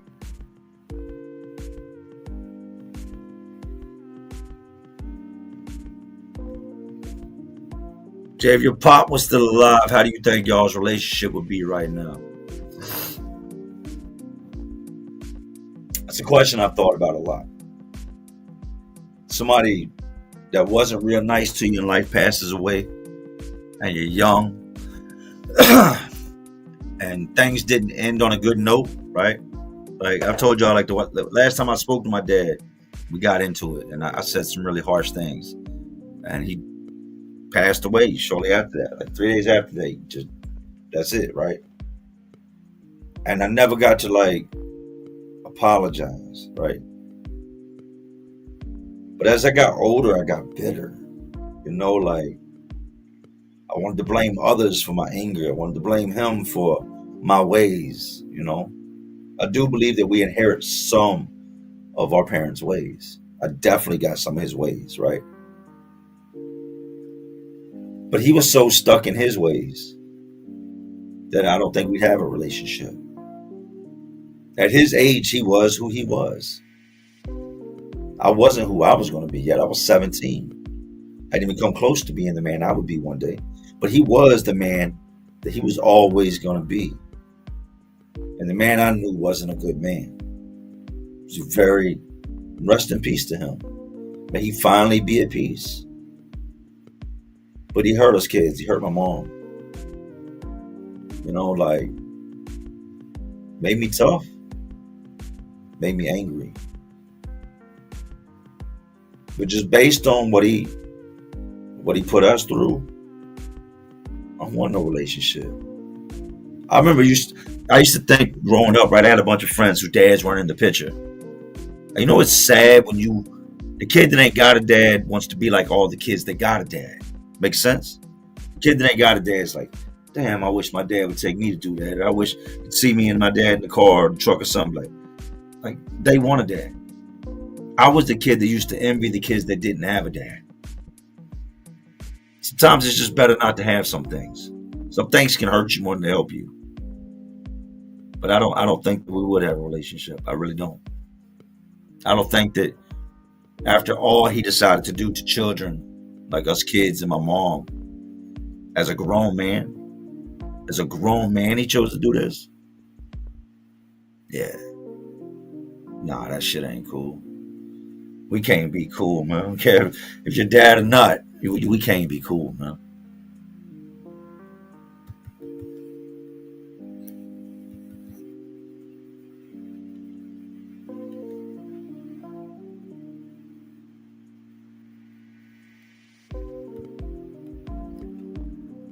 Oh, this is crazy. Wes Till said, I got a question. I'm 16. I'm a drug addict. I do meth, fent, anything I can get my hands on. Do you have any advice? You need to get help. You need to get help. At that age, man, you're way more susceptible to just go with it. And I'm not saying you don't know anything. I'm saying that you're 16. You need to get help. You need to tell somebody. Like, reach out to somebody. You go to school, talk to somebody in your school, tell a counselor. If you got parents to listen, tell the parents, like, or start looking into getting some help. You got to get a hold of that quick. 16 years old. I'm going to pray for you. That I will do. But you need to go get help. It starts with telling people you need help. You may think the entire world has cut you off. There's still a way. There's still a way. I hate to hear that, man.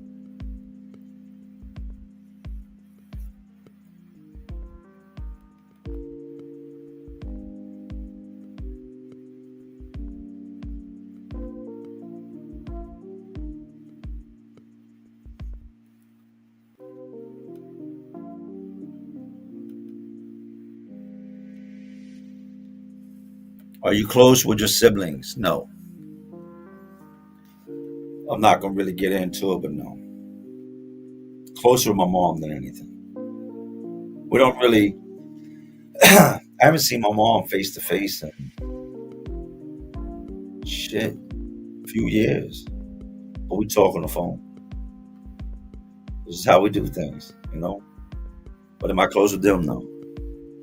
I find, this is what if anybody would ask me, like one thing I've learned with getting older in life, you know what I've learned? Your family is the family you create, not the family that creates you. That's your family. I'm not saying that you can't be close to your siblings and they're not family. But I'm saying at the end of the day, that door you walk through, and those people that are in that house, that greet you with open arms, the ones that you go through everything with, whoever those people might be in life, the ones that love you unconditionally, no matter what, that's your family. Blood doesn't always make you family, it just makes you related.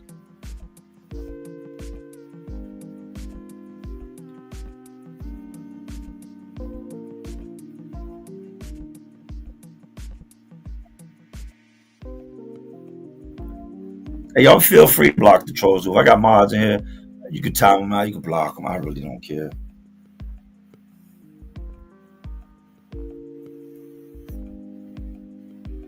I am a felon. He said, why is this dude watching you just to call you a felon? I am a felon. I am. Popeye say that. What Popeye say? I am what I am. I am. I could say some slick shit right there, but I'm not going to. That's what you want. But I am a felon. Thank you for catching on.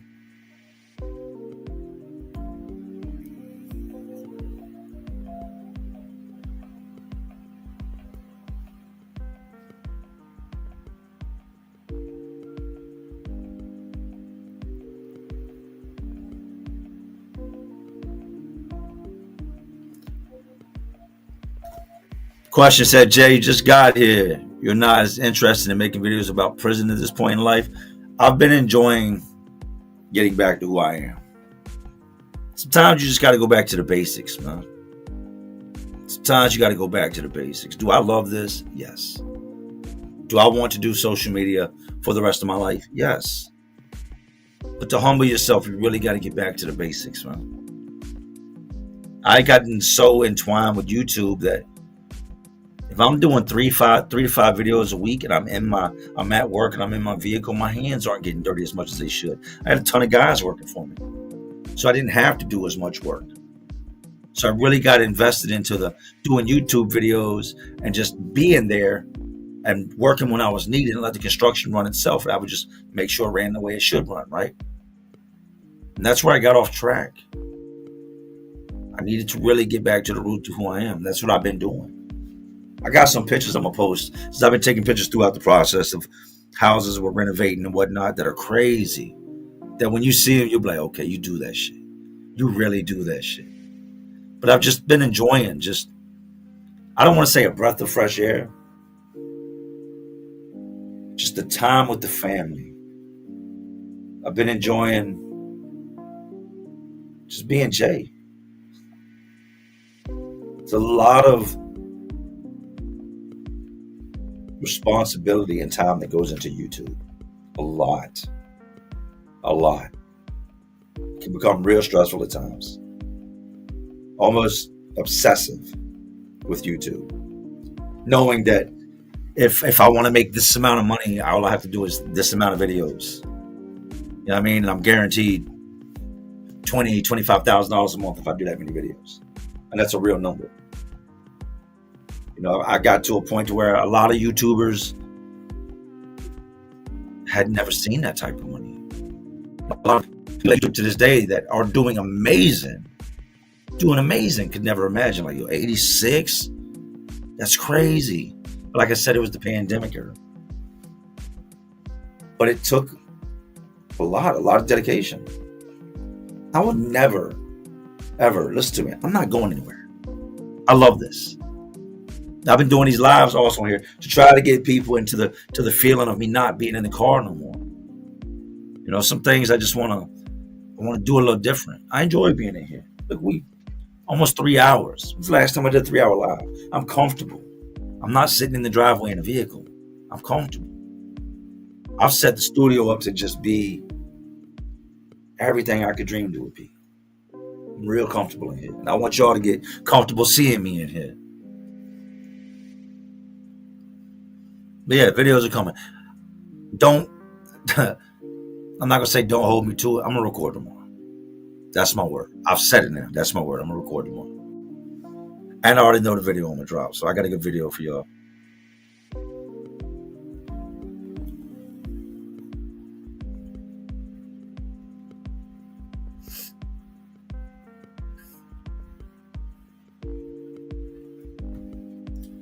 Good evening said, shout out from South Philly, man. Big love to 215 in South Philly, man. From 19th in Washington, man. Your stories kept me out of the mix. Salute.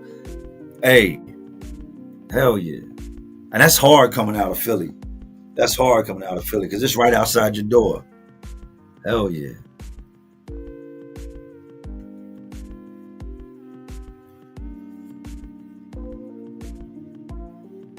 Teresa Bishop, Jay, did anyone tell you that your grandpa passed away from a house fire? Yeah, my mom told me. I didn't share that, but yeah, she told me. It's a sad thing, you know.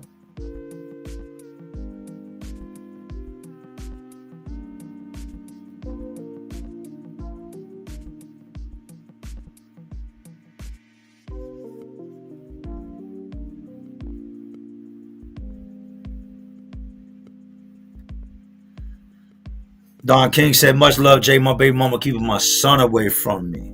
How do I get my son back when the mama fight me so much? There ain't but one way. If y'all ain't seeing eye to eye to where there's no chance of y'all talking about it, as much as I don't want anybody to go through courts, that's the only way you're going to be able to play a part in your child's life. You go over there acting stupid, you're going to jail. Can't take the kid. The mama's got the rights. So you got to go through the legal process. That's just what it is. You have rights. As long as you're doing what you should be doing as a dad, as a man, and you ain't, you know, on some other shit, you got rights. That's your kid, man. You do what you got to do. Just don't get yourself in trouble.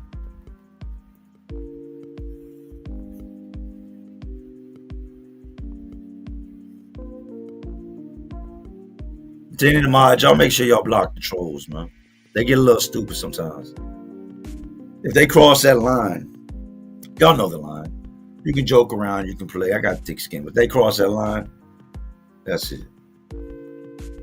That's it. Kick them out the house.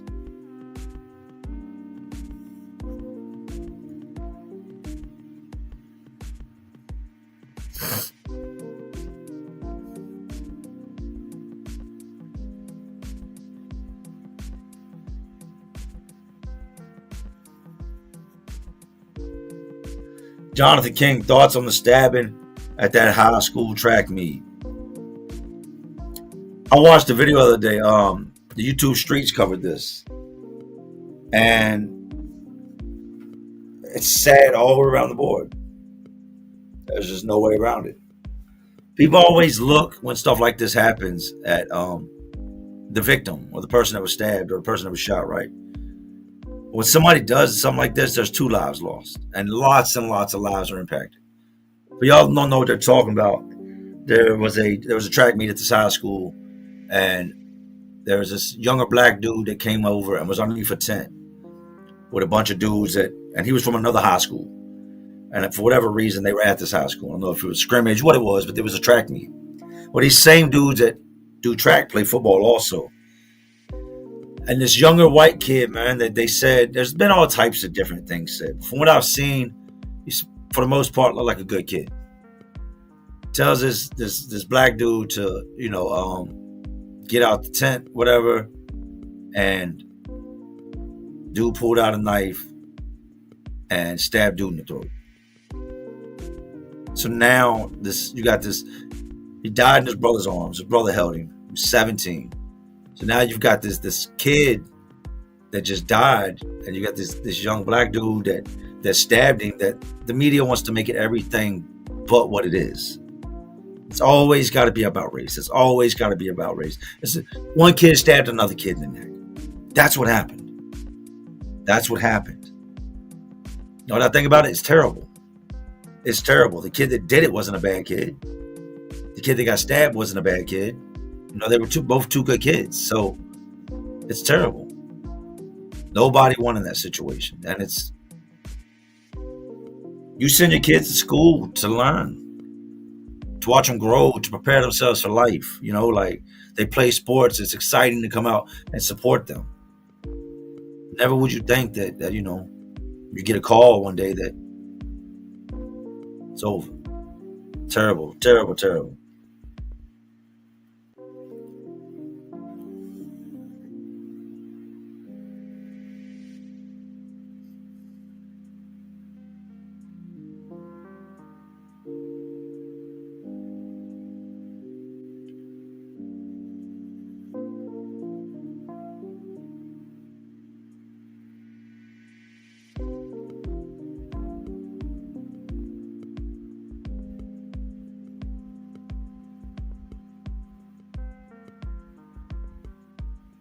I'm reading y'all's comments. Y'all just hang in, man.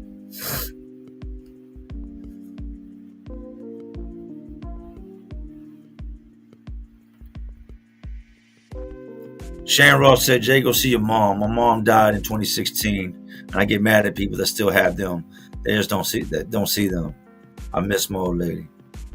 I do that, man. It's my word. I'll get out there this week. You know, my wife, she lost her mom at 23, and they were like this. Like, my wife never stopped being her mama's baby. She was the youngest. My wife's, she's not younger than me. My wife's we're about the same, right? And seeing her lose her mom, there's some things that you really can never prepare for, you know? I have to say goodbye to mine one day. And my mom, we've had our back and forth, you know, but the majority of it was me. It was me. I'm hard-headed. I'm stubborn at times. And my mom's not one that if she don't agree with what you got going on, she sat back long enough, you know what I mean? Like, she's not gonna sugarcoat shit. But growing up, man, all my greatest, like my best memories in life were with my mom. I appreciate that. I'm gonna go see her.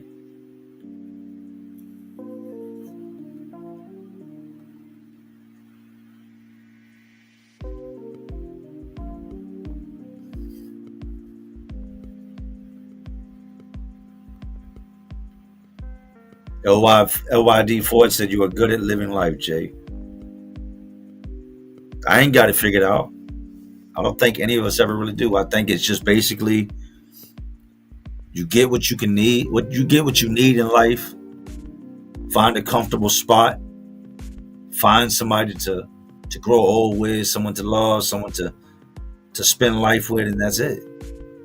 Try to help others. I think that's a big part of what people missing in life, is that we've evolved into a race of just people in general that just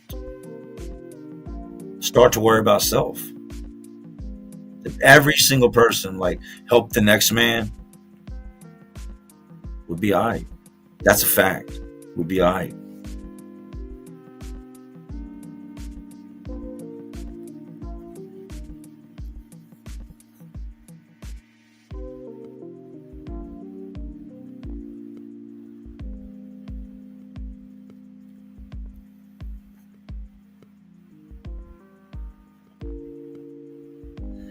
Good evening, said Jay. When are you gonna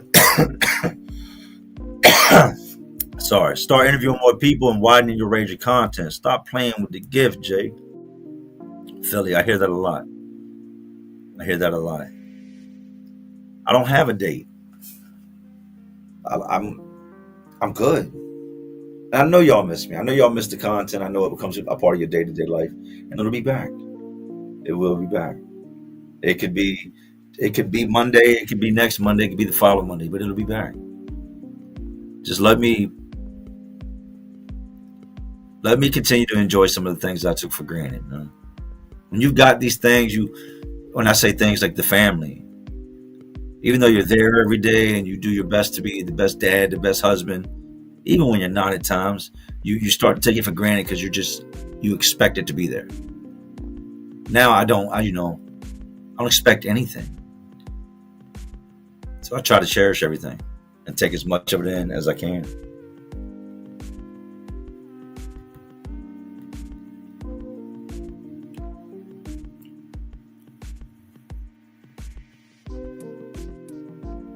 Fitness and Guns said, yo, Jay, I just got done editing my video. It's late. I'm just dropping in to say what's up and let you know you helped me stay from behind the walls and keep grinding, bro.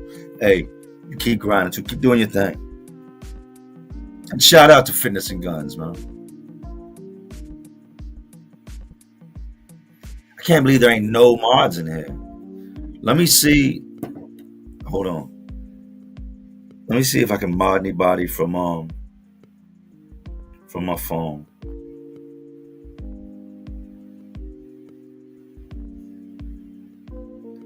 I don't even think it'll let me go into it.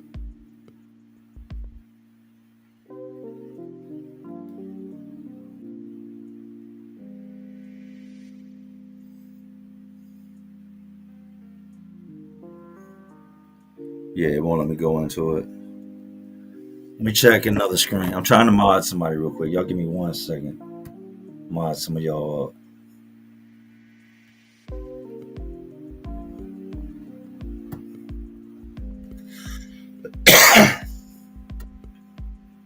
I just want you to be your best you. This guy was going to kill himself.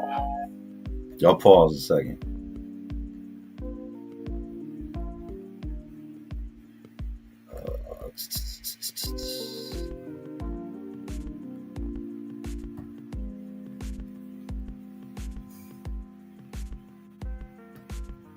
LYD Ford.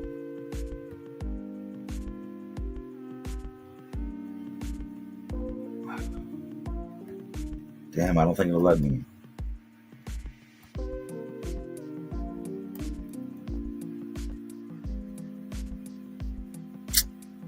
Nah, it won't let me mod.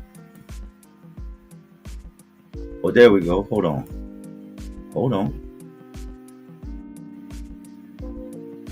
Wesley Home Improvements, he's in here. He's a mod.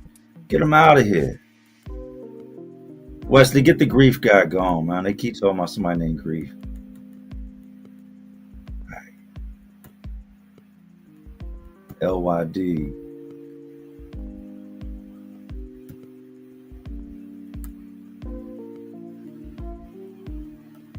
LYD, you should now be a mod.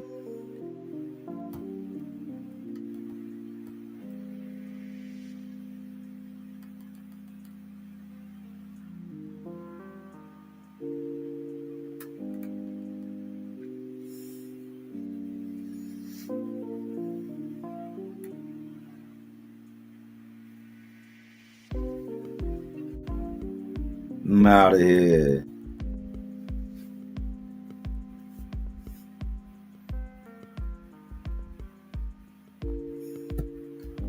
Now, Pinky's got to be a moderator. How is Pinky not a moderator?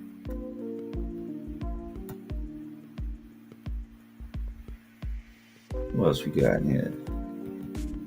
Bear with me.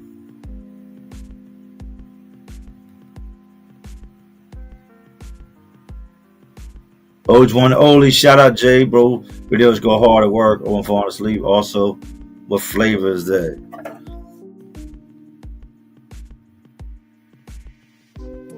I'm not sure. I think this is a gelato. This other one is Airheads. No, Lemonheads.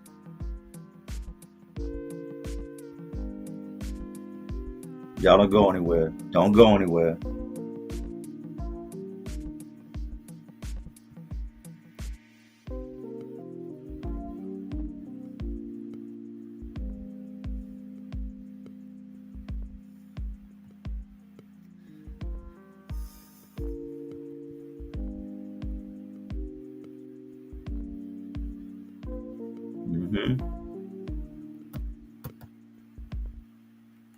All right, back over here. I learned something new tonight. Volume, all right, everything's good. 'Cause a lot of times when I play another screen, it'll static. Just hit one if we're good.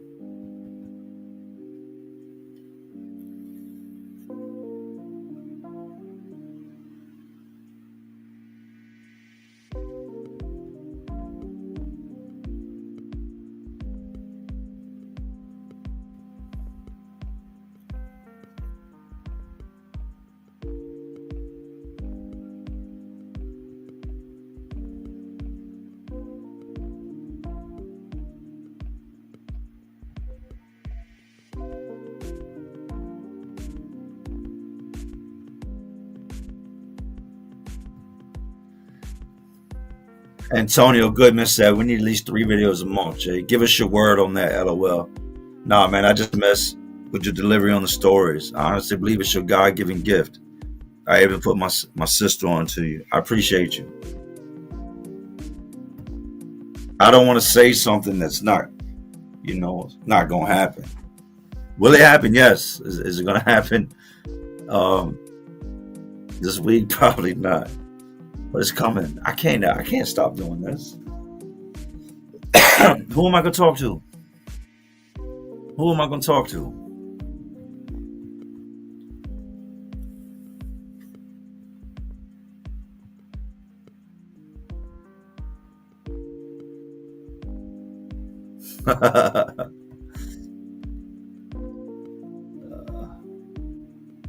Hold on a second. Pinky gifted 1 J Williams Let's Live Life membership. Thank you, Pinky.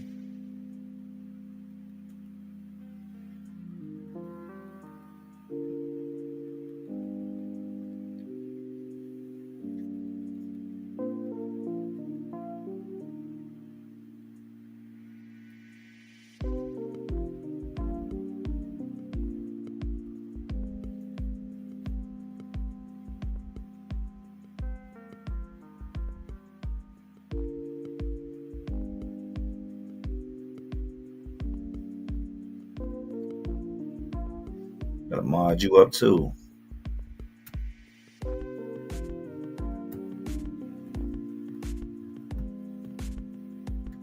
We'll get back in the comments in a second, y'all.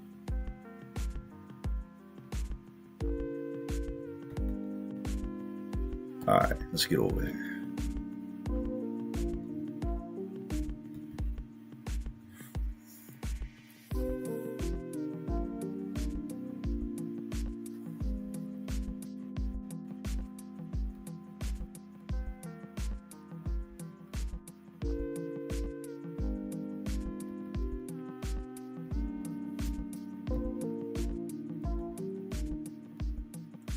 I'm gonna hang with y'all for a little bit more, man, and then I ain't been up till 2 o'clock in the morning in a long time.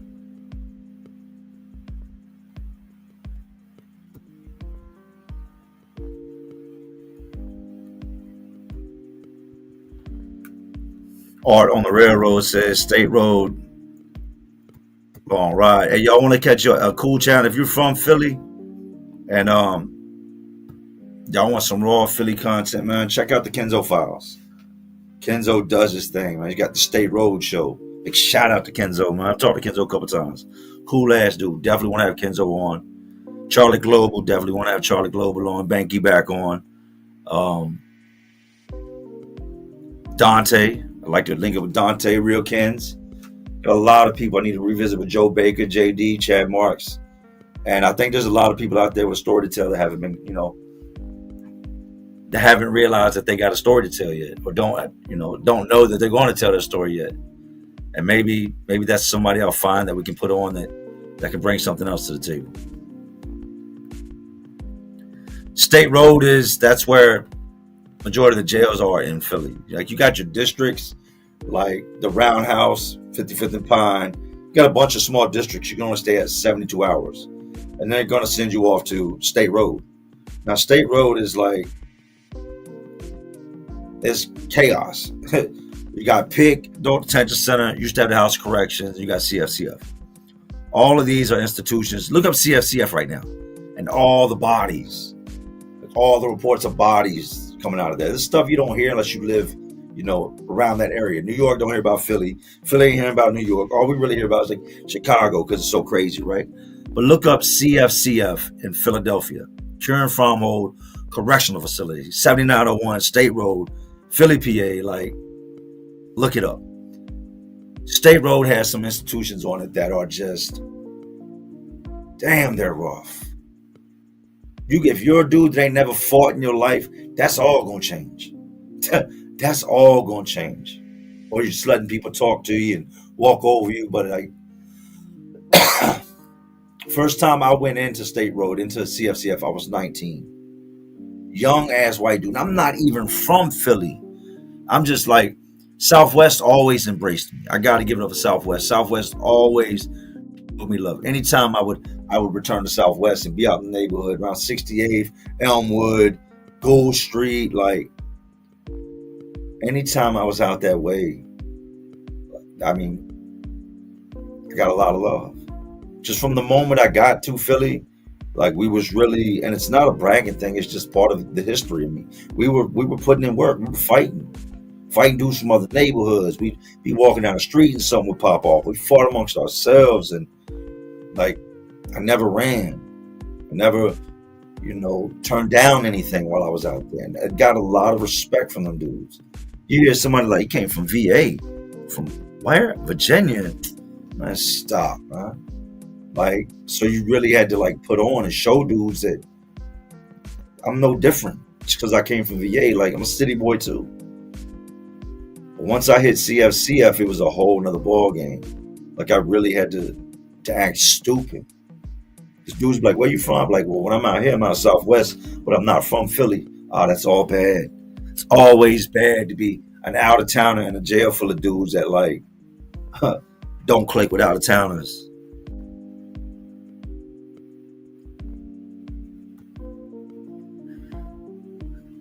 I don't know how to say your name.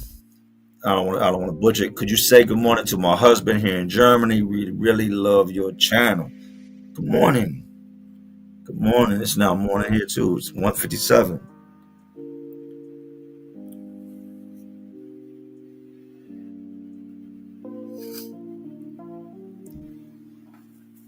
Y'all do me a channel while I look at these comments, man. Hit that like button.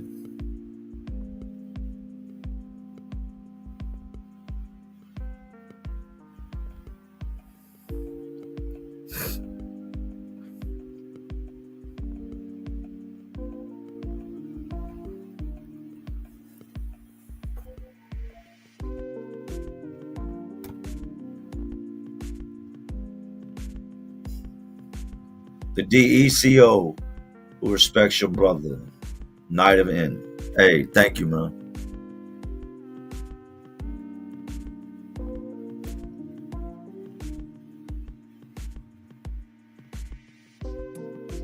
Jolly King said, do you smoke carts or weed at all? Or Delta 5? I don't like flower. Like, yeah, I smoking now. I don't like flower. I like the vapes more, like the actual oils. I just don't. Flower's just harsh, man. I smoked my whole life, so that's just not good for your lungs. It got to a point where just smoking tree, I cough so much. It's like, nah, I don't. So then I get the pens, and even with the pens, I cough a little bit, But I just like the pen.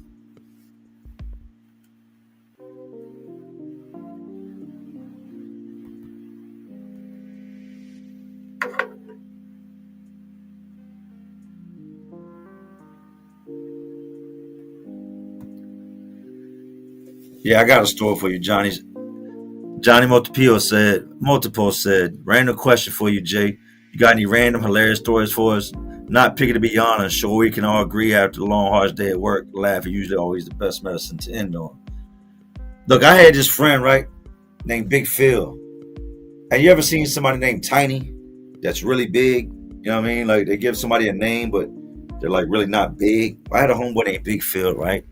And Phil was like probably 5'8", 170, 175 pounds, but it was cut up. He's one of my workout partners. Love doing muscle overs, right, on the pull-up bar. You just grab, pull up, and just rotate and go above the bar.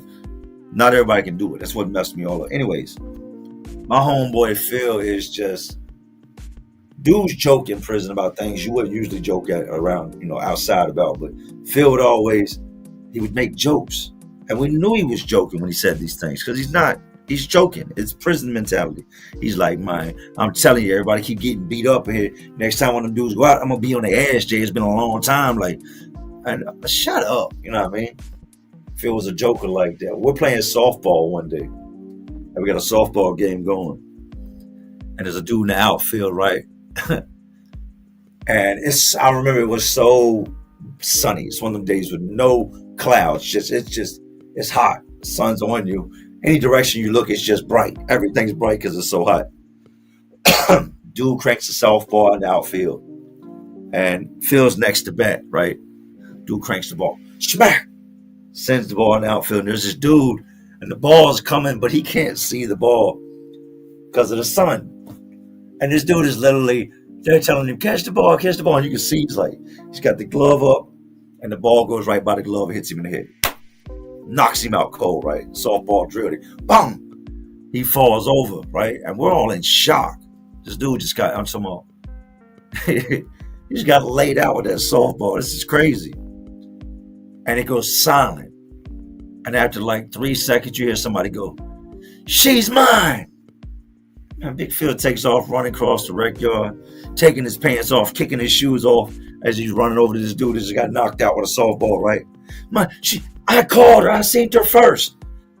And he gets over to him and stops and turns around, looks at everybody, and I'm talking about, the rec yard died laughing. We died. I'm talking about, dude was unconscious, and there was every bit of 150 people out there just laughing hysterically.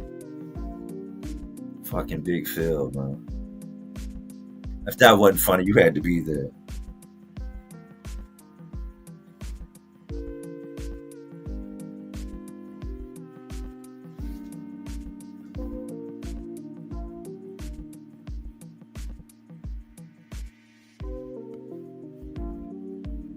It's 1,000 comments, man. Still 450 strong.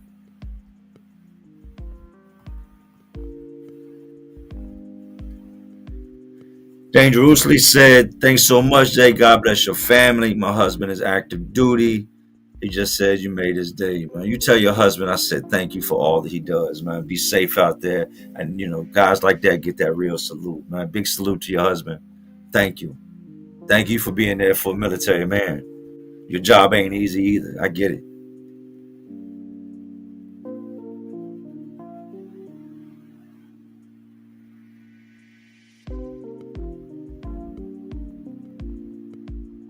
She's mine. Yes.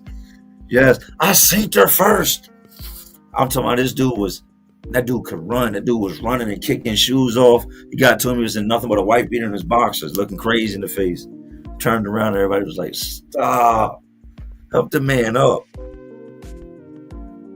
What do you think he thought when he woke up on the ground and seen jacked up little Phil standing there in his boxers and a wife beater?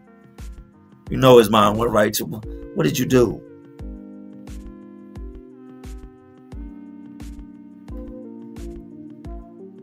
Typical, what was the absolute worst thing you've ever seen come out of the kitchen or be given to inmates to consume as meals? Meat rock. Meat rock. The name says it all, meat rock.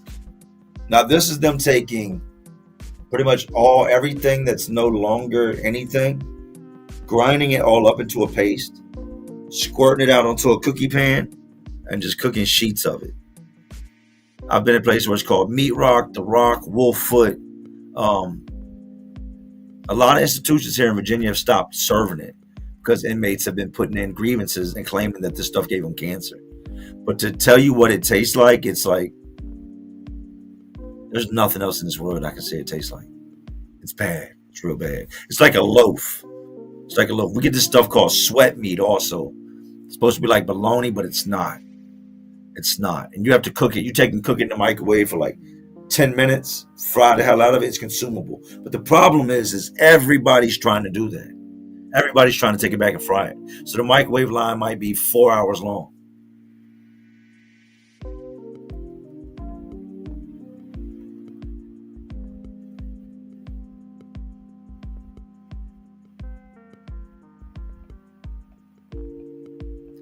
Josh Newmark said, love you, Jay. Thanks for all the entertainment. Hey, big salute, Josh Newmark. And thank you, man. Well, look, I'm going to get out of here. Flying Eagle 41, $5 super sticker. Thank you, man. Love you. I got to go, y'all. Breaking records tonight on this channel. 3 hours and 15 minutes.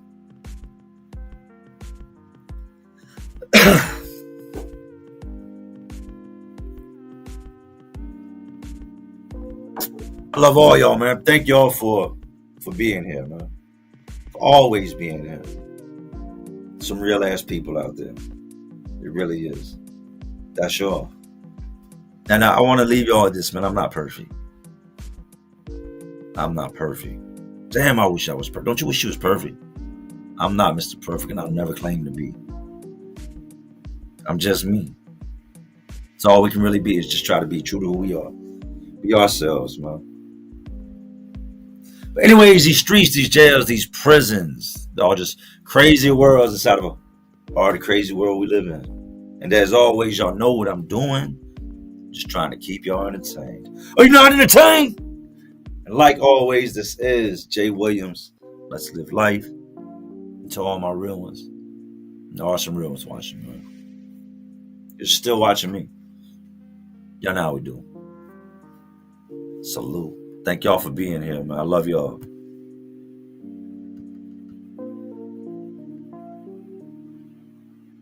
What I make you? Good? You're not good. You just know how to hide.